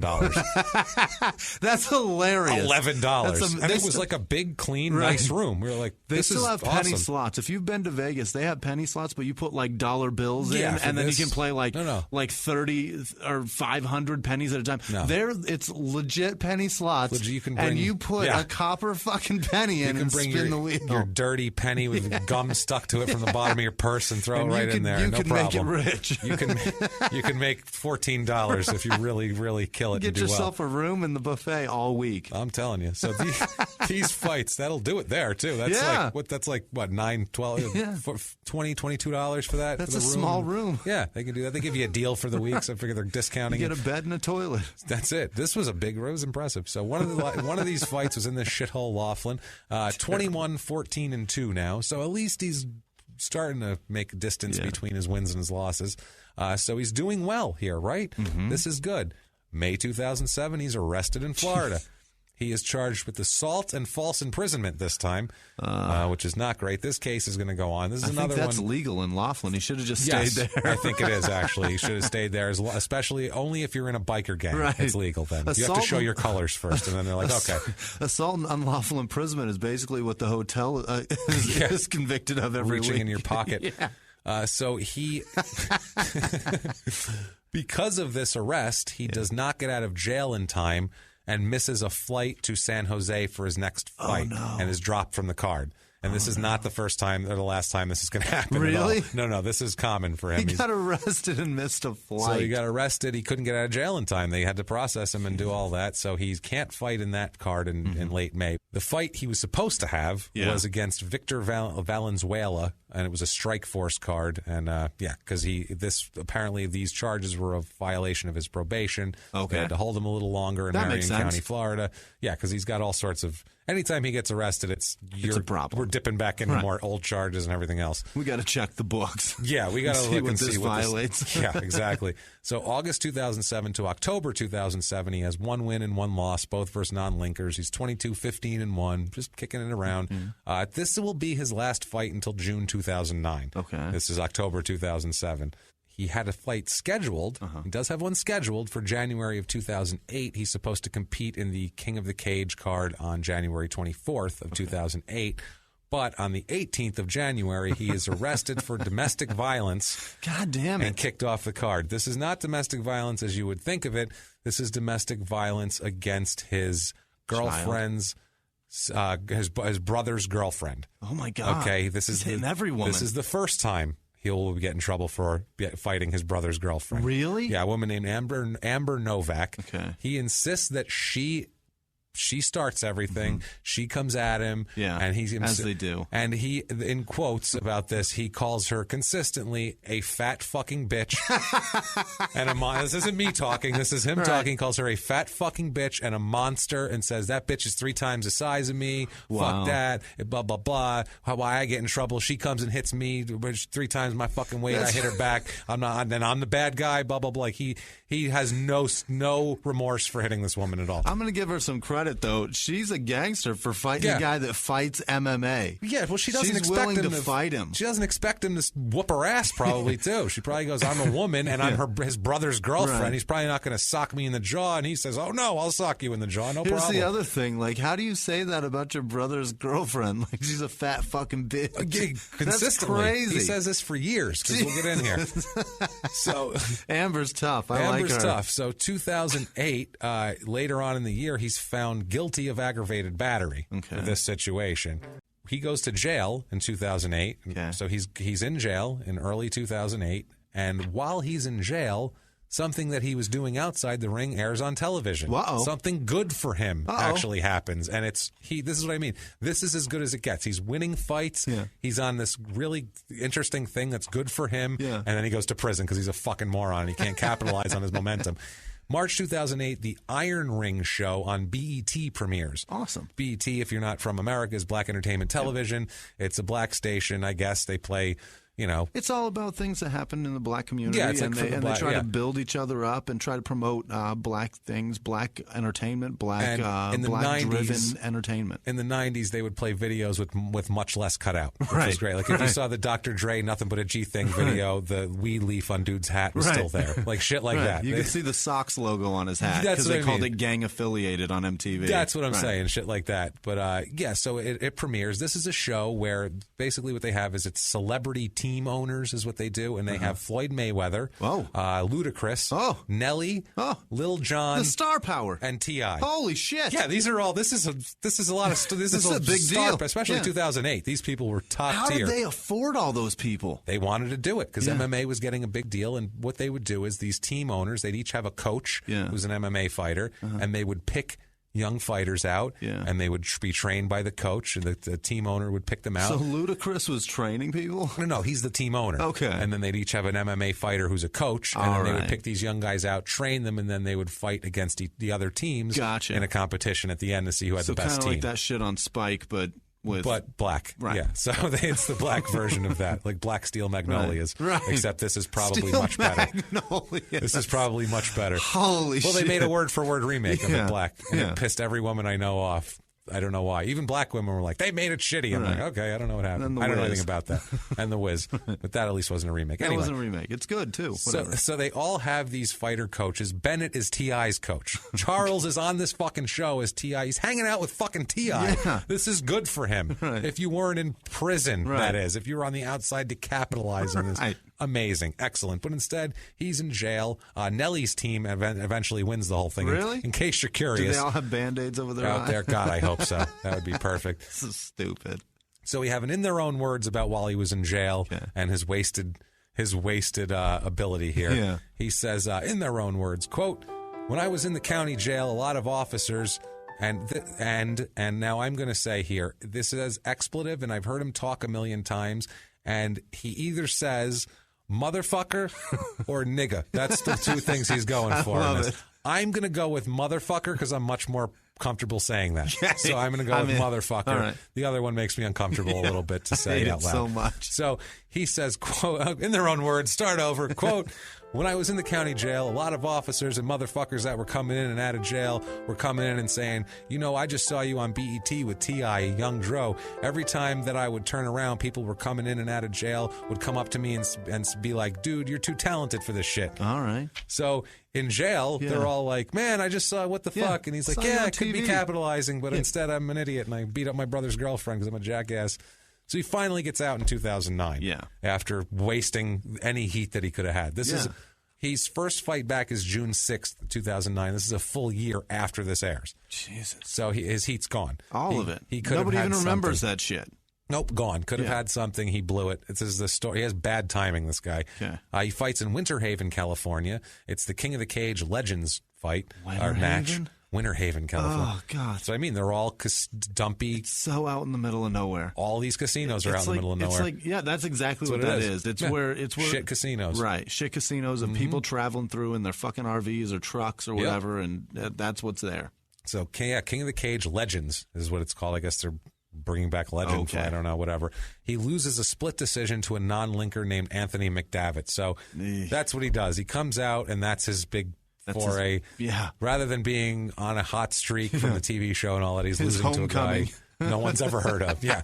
He's 22-16-2. He wins his next fight in August of 2009, bringing him to 23-16-2. Okay. Now, 2010. He decides he's no longer going by Krazy Horse. Okay. He has had it with Krazy Horse. What's the new one? He has decided he will now be called Kid Chaos. Oh, boy. That's the new thing. He says it's better, he says, quote, to be a better role model. Okay. That's the reason. He doesn't like the Native American racial undertones there. No, he just doesn't want to be, I'll explain in a second here, but he says this is better. He calls it, quote, cuter and funnier. Cuter. This man said cuter. He chokes pregnant women and then goes, that's a cute outfit you got on there. That's adorable, that onesie that you got for when you have that baby. And by the way, Kid Chaos doesn't choke chicks. Krazy Horse does. Krazy Horse That's what does, it is. but not Kid Chaos. Right. So he says this is better for kids. It sounds better. Kids shouldn't want to look up to a guy with Krazy Horse as his name. Also says, quote, in the next 5 years, I think I'll be in the movies. Better you chance get to to be in decide prison. that? Yeah. Let's decide now. It's 2010. Everybody out there, crime and sports play at home game here. Do you think in the next 5 years the odds are better that he will A, be in the movies, or B, be in prison? Which do you think? Think now. I'll give you a little Jeopardy. Everybody vote. Hilarious. Okay, we'll find out. Let's see what he does here. So December 2009 to April 2011, he has 7 fights. Okay. 7 in that time period. Loses 6 of them. Oh, boy. So this is not going well. He's won 1 fight out of 7. That's good math. 6, that's good. Yeah, good job, Jimmy. And there's, so 24, 22-2 now. This is depressing. Getting dangerously close to 500. Yeah. That's bad if you're a fighter. Yeah. January 18th, 2010. Some interesting things happen here. He's in Bernalillo County, New Mexico. Yeah. Okay, he's moved to New Mexico. What a waste of space that state is. It's horrible. It's so bad. Sorry, New Mexico, I'm but not Jesus sorry. Christ, it's awful. so fucking ugly. It is. Sometimes there's nice mountains, but most of it's desert, For the most and it's part, horrible. it is flat and ugly, and then they try to sell you moccasins and blankets. And fireworks. And fireworks. That I do enjoy. Fireworks. And the speed limit's very high there, so you can get through that state quickly, as we learn. They want to let you do it. Yeah, as we learn coming back from South by Southwest. Like, we know. It through. Yeah, we know you want out. Okay, we get it. So he's living there now. So he's calling it his adopted home. Really? Because I guess he's got a team and a gym that he's working with. Okay. He's working out at the FIT NHB gym. Okay. He's sparring with a larger guy, just sparring with Tyler Beast East. Do you guys know who he is? No. Tyler Beast East, we will guarantee you be covering one of these days. Okay. He gets arrested constantly. Awesome. For assault. He's a nutcase. We will absolutely get to him. I wonder who gave him his nickname. Yeah. Because that's real fucking clever. It's creative. It's creative. It's good. Krazy Horse is better than even Kid Chaos is better. Tyler so Beast East. This guy's an asshole. He's white trash, whatever. But terrific. In this particular case, he is not in the wrong and he's just doing fine. Okay. They're sparring. Things get heated. I guess Charles gets a little too... Kid Chaos here gets a little too chaotic and starts going at him kind of hard. And gets Tyler, a little loose. Yeah. Tyler's a big guy. He's like a heavyweight. He just tossed his ass to the ground and said, I told you we weren't going hard. He's like, I said we're fucking just sparring. Like, chill out, basically. So he gets up and Charles gets up and they want to fight. Okay. He's pissed off. Yeah. He's in. The gym representative, Tom Vaughn, has a quote over here about this. He said, quote, during routine sparring, tempers flared between Charles and the other fighter, and Charles ended up getting dropped by the larger training partner. So that's what ends up happening here. They get into it a little bit, scuffle. Tyler tosses him to the ground. I think he punched him once or something. He's like 200-pound guy. He's gonna rock this guy. Right. So that ends up happening. They get broken up by everyone in the gym. Okay. As you'd figure they're all in the same team in the same gym, kind of fighting together. Charles quickly leaves the mat. I don't know if he's embarrassed or what, or maybe he has another motivation. We'll find out.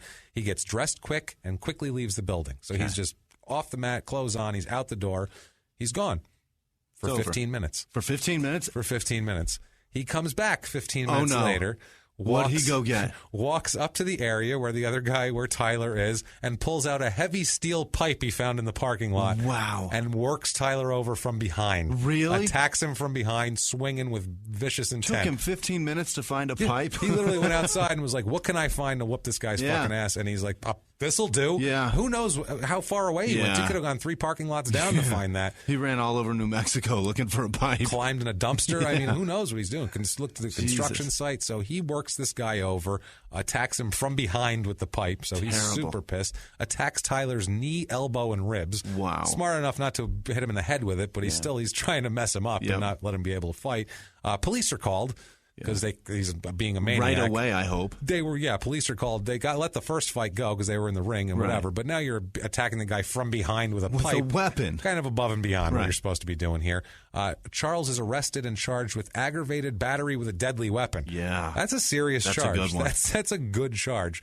He's held at the Metropolitan Detention Center and on $25,000 bail. And that's your Metropolitan, really? Bernalillo, Lilo County, New Mexico. I mean, I think you're being a little optimistic there. Call it the Metropolitan. It's a stretch. Just call it the Shithole County Jail Detention Center. So July 2011, this is after all this, a year and a half later. Yeah. That all kind of is settled and blows over. There's a fluff piece about him. Oh, they're going to build him up. Who the fuck is writing fluff pieces about this guy? Who's heard of him? But they write a fluff piece. It's in Bleacher Report, and Charles vows to take his career more seriously. This is like... It's in Bleacher Report? Yeah, this is legit. This is a Bleacher Report, I'm good now fluff piece. It's just, I'm good now. Yeah. It's fine. He says he's going to take his career more seriously, says he's done getting in trouble. I'm good now is exactly what he says. Says he's trying to get custody of his 2 children. Don't do that. No. I don't want... What court's giving you that? None, thank God. But he's trying to get custody of his children, and he has we have an in their own words here about his goals with his kids. Oh, great. In their own words, quote, "To do for them better than what someone did for me feels really good. My children are very, very important to me, and I don't know what I'd do without them. We as men are looked at to have kids and then just move the fuck on and not be involved in the kid's life after we move on. I take a lot of pride in being part of my kids' lives and giving them a better upbringing than the one I had. The future holds a lot. I've got big plans for my family and I in the future. The future is very bright." What society says you're supposed to have kids and leave and not pay attention to them anymore? That is not part of anything. Listen, it happened to me, and I'm still pissed about it. That's what I mean. I don't know what he's talking about. He said, that society tells us that's what we're supposed to do. No, that's not. Even your own dad, you lived with him, for Christ's sake, and he was a fucking crackhead who had a kid with a woman who had 10 other kids with 10 other guys. What a crazy thought. Wow, but that's his mindset. Like, I know I'm not supposed to take care of my kids, but I feel like I should. I don't know what it is. Yeah, I don't know what it is. I just feel like, maybe I should take care of my kids once in a while. That's hilarious. Holy shit. So, unreal. That's what he's doing here. He also, like I said, he's still planning on being an actor. He's like, I'm still trying to get in the movies. That's another part of it. But right now, he doesn't know that you don't just get to say that and just get to do it. You just show up, and they're like, oh, yeah, come on in, pal. You crazy son of a bitch. That's hilarious. Well, we're looking for an old dirty bastard type. That's what we're looking for right now. Walk into any diner in L.A. and be like, why are you here? Because they're going to tell you, I came here to act. I came here to act. And now I'm serving you hash browns and these shitty eggs. Would you like another soda with that? Can I get you a refill on your water, sir? Yeah, I like your grill. I like your grill. That's top notch. That's the thing. If they're looking for an old dirty bastard type, but tiny, that's your guy. He's your guy. So he's super focused on training, and we have it in their own words, talking about what got him so focused on the training. So great. This is a great quote right here. Right. In their own words, this is in July 2011, in their own words, quote, "When I got 22 losses, I realized I needed to train. These guys are training every day, all day. In order to compete with these motherfuckers, I have to do the same thing. I've been training every day for 5 weeks, and I got 3 more weeks to go before the fight. This is by far the first time I've put in this much work." These motherfuckers. These motherfuckers are doing this shit. That's every other word is fuck out of this guy's mouth. It's awesome. Every word is fuck. When I hit 22 losses, when I decided to start training. 20, you think double digits, or even when I got to the 20 mark, I think, maybe I should start taking it. But 22, that was the 2 numbers next to each other just made me think. They were identical. They just looked so. Just made me think. It was an indicator. That I needed to maybe jog a little bit. It made me think of Clyde Drexler, and then that made me think of working out, So Either that or I'm going to bring a pipe to every fight. He'd win them all. I won that one. That fucking worked out. After he lost, he's 1-1 on that day. So July 23rd, 2001, this is the fight he's been training for 8 weeks. Yeah. 5 weeks and another 3. It's in Oroville, California. Again, not great. King of the Cage, Shockwave. It's at the Gold County Casino, where dreams are made, I'm sure. Jesus Christ. It's lots of fucking casinos between Phoenix and L.A. That's what it is. That's where they all are, in the desert. Everything you name is an exit between here and L.A. Because it's all Indian reservation and all in the middle of the desert. Yeah. So that's all it is. It's basically, that's it. So he fights non-linker Matt. Fighting at Coachella next? Yes, I believe he is. It'll be perfect for him. Matt Muramoto, he's fighting. It's a non-linker. Yeah. He loses a first-round submission to a rear naked choke at 248. So much for training. All that training is the first time he's ever trained, and all that for nothing. He loses to a nobody. Lose the same way. To nobody. To nobody. He's 24, 23-2 now. All right. September 10th, 2011, he gets a first-round TKO win in Santa Fe, New Mexico at the Buffalo Thunder Resort and Casino. I wrote that. Literally, I'm only telling you about this because I really wanted to say Buffalo Thunder Resort and Casino. That's hilarious. Fuck? He was from the Gold County Casino to the Buffalo Thunder. He fights Michael Castile, knocks him out in 56 seconds, making him 25-23-2. December 2011 to December 2012, 1 year period. He has 6 fights, loses 5 of them. Oh, my God. So now it's starting to come off the rails. Because also now he's getting in his mid-30s now. He's not like 28 or 27. Like now he's starting to where physically you start to... You can't. You're not the same guy anymore. You just fucking can't. No, so he has 6 fights, loses 5 of them. 4 of them are by decision. So at least he's training enough to go the distance in these fights, but he's not winning them, so it doesn't matter. One of the fights is by KO. He loses by KO. Okay. Only one linker in the bunch, too. Oh. All a bunch of nobodies. He's now 26-28-2. Yeesh. That's a terrible record. Now, December 7th, the last fight he fought, December 7th, 2012, is his last fight for almost 3 years. Good God, he's going to do it again? Now, let's find out why it's his last fight in 3 years, okay? Now, before we do that, let's let him tell us about himself. Serenade us into why. Let's let him tell us about, because he's going to tell you that, he's misunderstood, basically. Of course he is. Let's let him do it. Right. Let's let him do it in his own words. What do you say? In their own words, quote, "Y'all got to understand, I'm not that bad person that they're trying to make me or how they're trying to perceive me. Anyone that knows me knows that I don't look for trouble, and I try my best to stay out of it. I have no regrets in life. People want to criticize me, but no one is perfect in this world." Let's unpack that, okay, first of all. Let's just unpack this. First of all, bullshit. Amber might disagree with you. Yeah, I'm not that bad guy that they're trying to make me or how they're trying to perceive. Nobody tries to perceive anything. Perception is you don't try. It's just it's instinctual. Right. It's your perception. Right. So that was a stupid thing to say. Anytime you hear someone say anyone that knows me knows, that means they're lying. It's in my experience. Anybody that knows me knows is just saying that nobody knows this. They know you're an unstable lunatic. It's basically the opposite of what they're going to say next is what it is. Yeah. I don't look for trouble and I stay out of it. No, you don't. No. And yes, you look for it. Yes, you do. You found a pipe and chased a man in the ring. That's what I mean. You're happy to find trouble. No regrets in life. I can't unpack that. Maybe he doesn't. I don't know. In his head, he probably doesn't.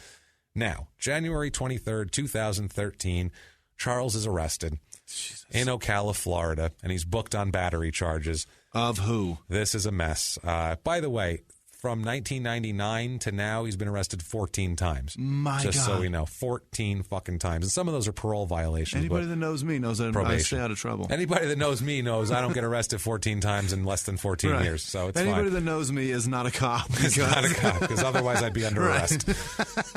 So this is when Charles releases a video. And it's him standing in the woods with somebody clearly on a cell phone or some sort of something like that. And it's a video of him. He's clearly high as fuck. Yeah. Or something's wrong with him. His eyes are half closed. He's talking real like this. And he says, I'd say in a 15-minute period, he says 6 times. He goes, "My name's Charles Bennett Jr. I was born 11/23/79.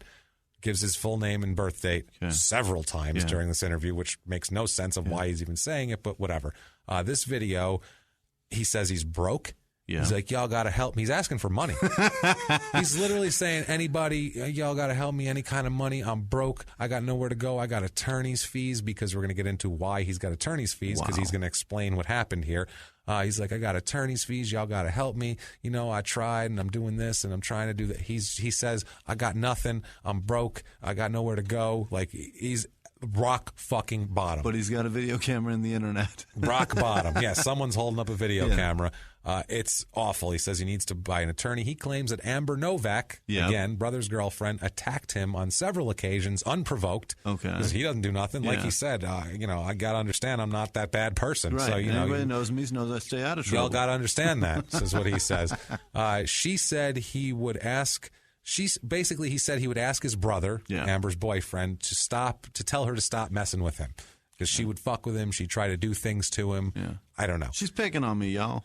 Yeah, and I got to fight back. Yeah, he says that he had to stay at his grandmother's house because he had nowhere else to go. Okay. Now, his uncle lived there, 2 brothers, and the brother's girlfriend. They all live in this fucking house. So it's a fucking mess. It's a mess. Yeah, this is not a good environment. The uncle wanted to kick Charles out, but Charles talked him into letting him stay, saying he has nowhere else to go. You can't kick me out. Grandma said I could stay here, and basically says, as long as Charles doesn't mess with anybody, you can stay, says to Charles, okay?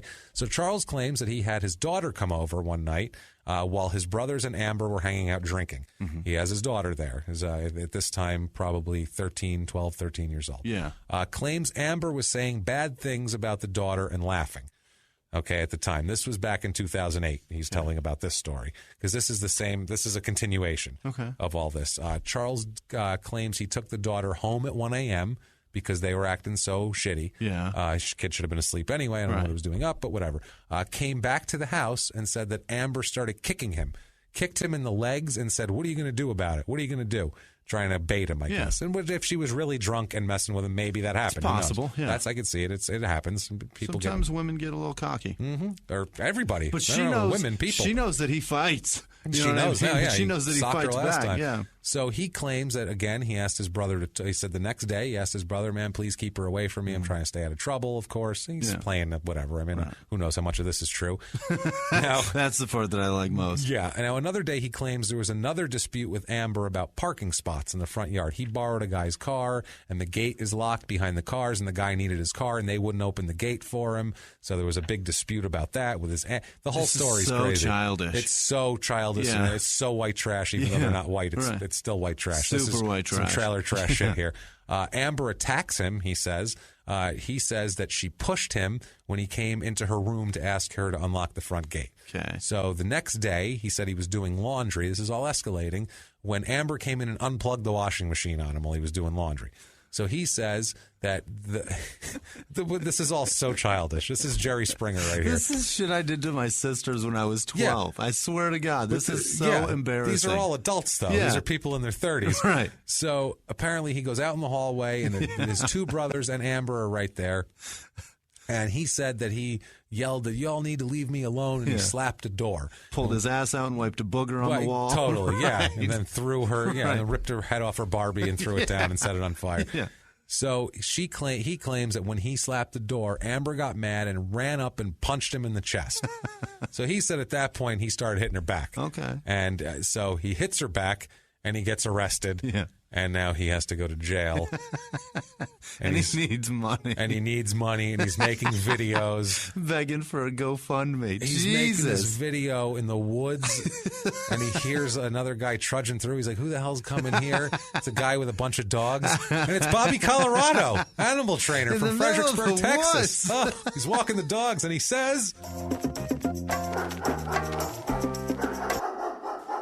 How is it you come to arrive here? What the fuck is wrong with you? What are you doing? You're in a TV show. You got rappers with the Band-Aid on the face. Fucking get to know these guys. Say, hey, help me out a little bit, asshole. Instead, you're going fucking hitting women, your brother's friends. What is wrong with you? Huh? Your brother's girlfriend. She's twice your size. You're fighting backstage.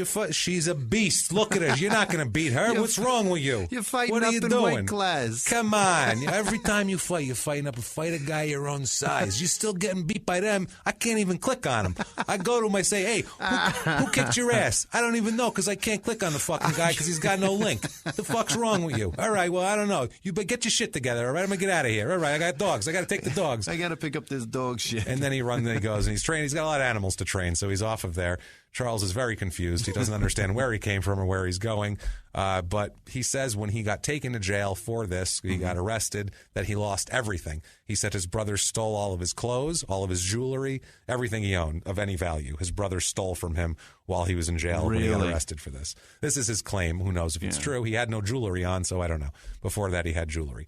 So, 2013, he is convicted of battery and sentenced to prison. Uh-oh. He serves 2.5 years in prison at the Blackwater River Correctional Facility in Milton, Florida. Ouch. Not good.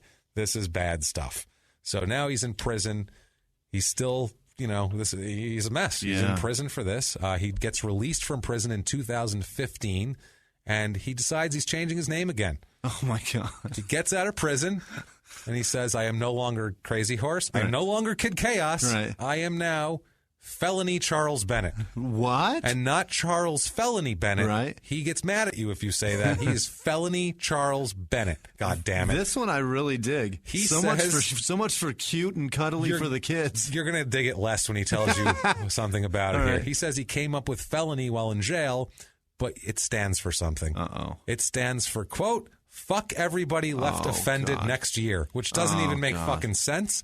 Was he Gary Busey? He just wanted to call himself Felony, and he tried to come up with fucking words for the letters. That's all it is. Like, so fuck everybody left offended next year. What? The stupidest thing in the world. He says he came up with it while he was in jail, and that's what he's doing. He says that everyone knows he's crazy. Yeah. So he doesn't need, he said he'd call himself crazy before so people would be scared of him saying he's crazy. But now he knows everyone knows I'm crazy. Yeah. So when I get in the ring with people, that's already in their head. He literally said the word embedded. That's already embedded in their mind. He goes, but now they hear felony, and he goes, oh shit, I wonder if he has a bunch of felonies. Maybe that's how he got his name, and then they'll be scared of me for that. We know you do. Yeah, we know you have felonies for punching women, you fucking moron. Right. Oh, your only assaults are against women and a guy that had his back turned while you had a pipe. Those are your assaults.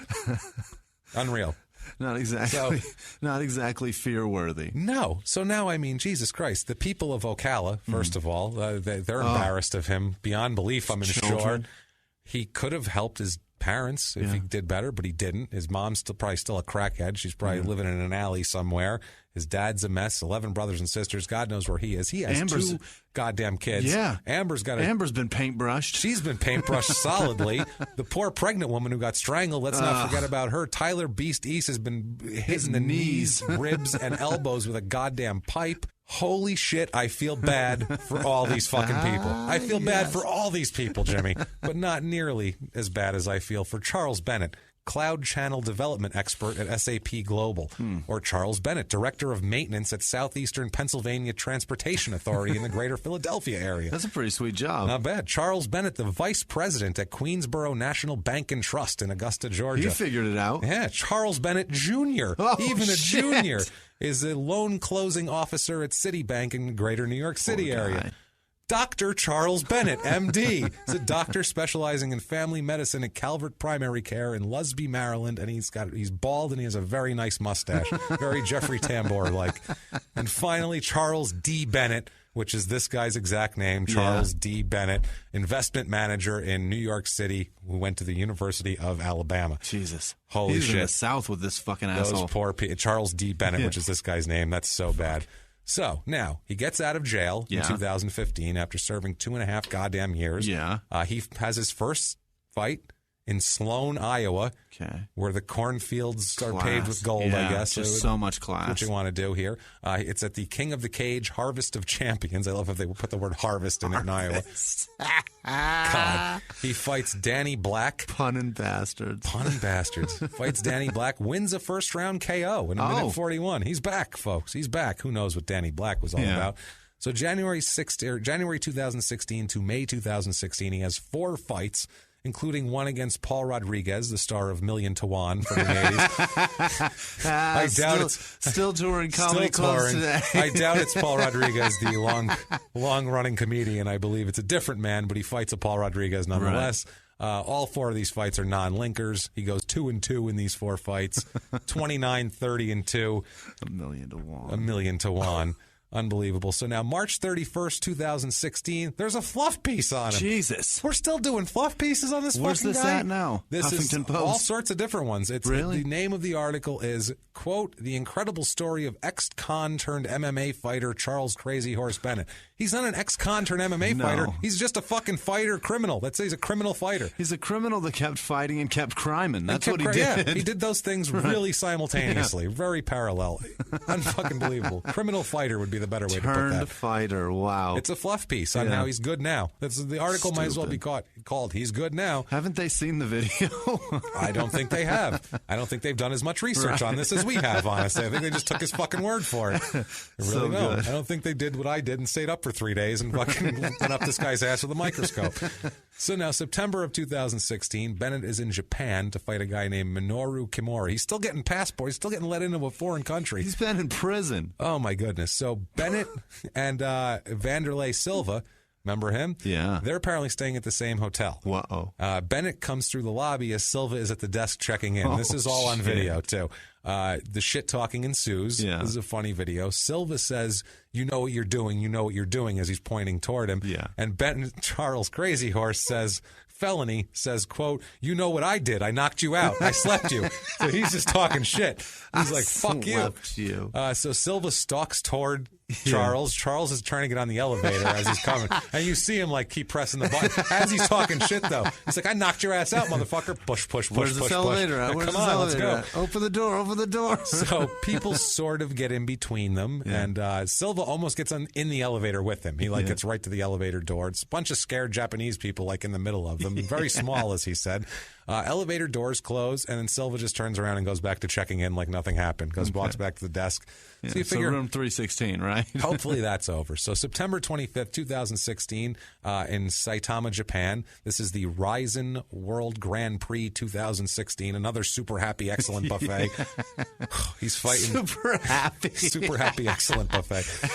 He's fighting Minoru Kimura, like we said. Yeah. Now Silva is in Kimura's corner. Oh, he's in the corner. So at Kimura coming in is 21-7-1. He is favored big time. Well, I'm sure. And Silva wants him to whoop his ass, right? So Charles, big underdog. During the intros, Charles is ignoring it, and he's looking. They have the camera on the guy. He's looking into the camera going, hey, Candelay. Calls him Candylay, by the way, not Vandylay. Calls him Candylay. He says, hey, Candylay, remember I knocked you out. You remember that, Candylay? Into the camera, talking mad shit. He's got the gold teeth in, grill, looking like ODB at his finest here, okay? So during the ref instructions, when they're, like, in the middle, they're supposed to be, like, staring each other down.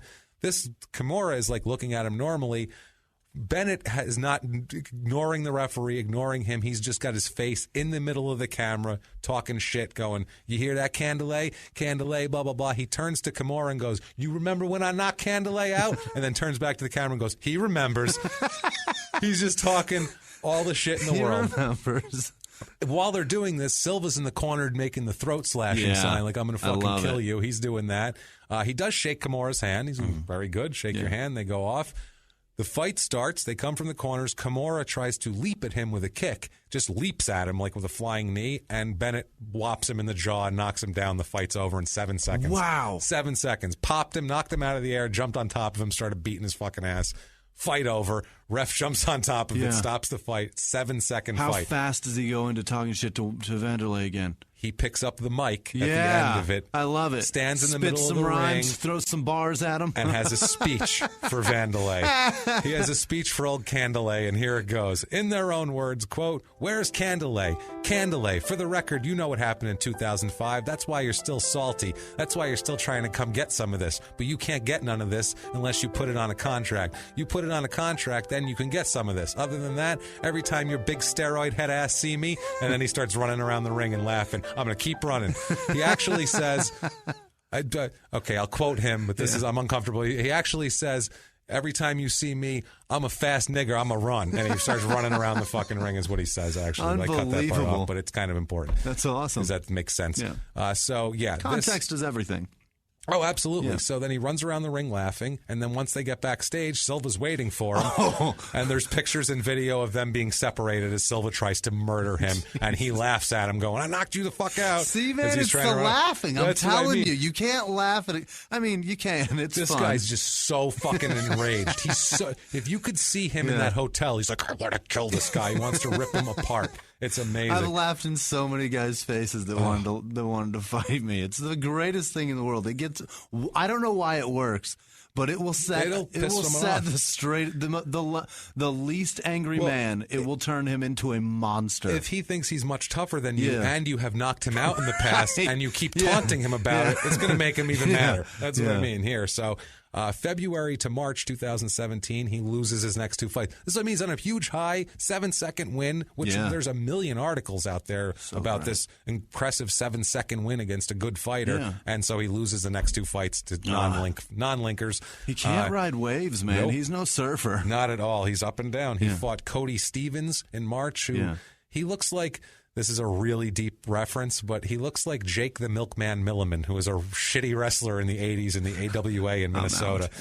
It's a really deep reference. There's about 4 people that are going to get that, but they're going to go, holy shit, he does look like Jake the Milkman Milliman. He's just kind of has like a crew cut and a big beard. Okay. He doesn't look impressive at all, but he beats him. One is in the UK and one is in Cleveland, which are way different. Now he's 30, 32, and 2. Same weather. Same weather, yeah, pretty much. Same dumpy weather. Yeah. Now we have an in their own words because Kimura, the guy he knocked out in 7 seconds, wants a rematch. Really? He wants a rematch. He wants another piece of that? Yeah, he does. And Charles Bennett says in their own words, quote, I don't know why he wants a rematch. Slept this dude in like 7 seconds. Stupid rematch, stupid corner. Maybe he'll lose in 10 seconds this time. So that's pretty fucking funny.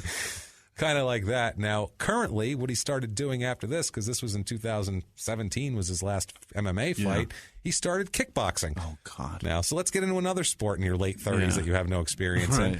In April of 2017, this month, very recently, he had a fight in China where he's knocked out cold with a flying knee in under 10 seconds. The one that he combated earlier, he couldn't do it this time. He couldn't do it this time. Some Chinese guy in a I don't know if it was a Chinese guy, but it was in China. Somebody in a skirt knocked his ass out cold with a flying knee because he's not a kickboxer. That was his first kickboxing fight. Unbelievable. So what does he do? He starts talking shit about Conor McGregor. What? That's his thing in the papers now on the internet. No, he did. Well, he just wants attention. Shit, if he fought the guy, it'd be his biggest payday. He could go, I don't know, do something with himself. You could probably catch $1 million for that, Pay for lawyers. He says, we have an in their own words on this. Okay. In their own words on Conor McGregor, quote, he ain't shit. I'm a Diaz fan, so you should know how I feel about him. The UFC tries to make Conor McGayer, he calls him, my God, a replica of me, but he ain't shit. You know he does not possess the characteristics I do. No, he's a winner. Yeah, that's the character. He's a winner, and I haven't seen him be arrested for strangling a pregnant woman. So he doesn't possess coke. Or sold coke. So he is. Probably doesn't possess those characteristics. That is the first honest thing he said. Good job, Charles Bennett. He ain't like me. No, you're right. He's not. He's not. He's successful. Right. That's the difference. And I haven't seen him in prison on and off. And he is not living with his grandmother, brothers, drunken girlfriends, and if an he uncle. is, it's because he has several houses on his property and he paid for them all to live. And they live there, and he can kick them out. They don't kick him out. They all live very comfortably. Put it this way: no one unplugs his washing machine mid-cycle. Nobody touches his washing machine. Now wash that shit. He doesn't even use the washing machine. No. He's got somebody paid to do it. Bet your ass. So if you are looking for Charles Bennett, you'd like to interact with Charles Bennett out there, he's on Twitter. Oh, I'm sure he is. He is at Felony is me. Oh, my God. That is his handle, which I wouldn't have it any other way. No. At Felony is me is his handle.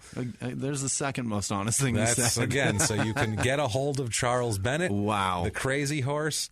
Holy shit. That's our craziest guy since Dotzik, I think. What do you think? I don't know. He didn't kill anybody yet. No, but he's just insane. Yeah, he's got some real problems. He's fun. He's a mess. He's not fun for pregnant women. Yeah, no. Brother's girlfriends. Amber's not thrilled with him. She's not having a party. He was fun to research because I got to watch a whole lot of crazy short fights and shit like that. I'm looking forward to seeing the forest video. Yeah, watch the video of them in the hotel. Yeah. That's really funny. Of Vanderlei and him arguing arguing in the hotel. He's pressing buttons. Him talking shit. And him in the hotel explaining how the first fight went down with him. That is so... He lays down on the ground to demonstrate. Get out of here. Oh, no, he's not in a chair. He's like, I was like this, and then I'm like this, right? And then I pop up. He acts out the whole thing. Even he goes to the door holding the handle, kicking, like, I'm like this, kicking. That's so good. It's hilarious. So good. So that is Charles Krazy Horse, Kid Chaos, Felony Bennett. Right. Or Felony Charles Krazy Horse, Kid Chaos Bennett, to be proper about the whole thing and show him the due respect. Right, that he deserves. Wow, what a fucking mess. Holy shit.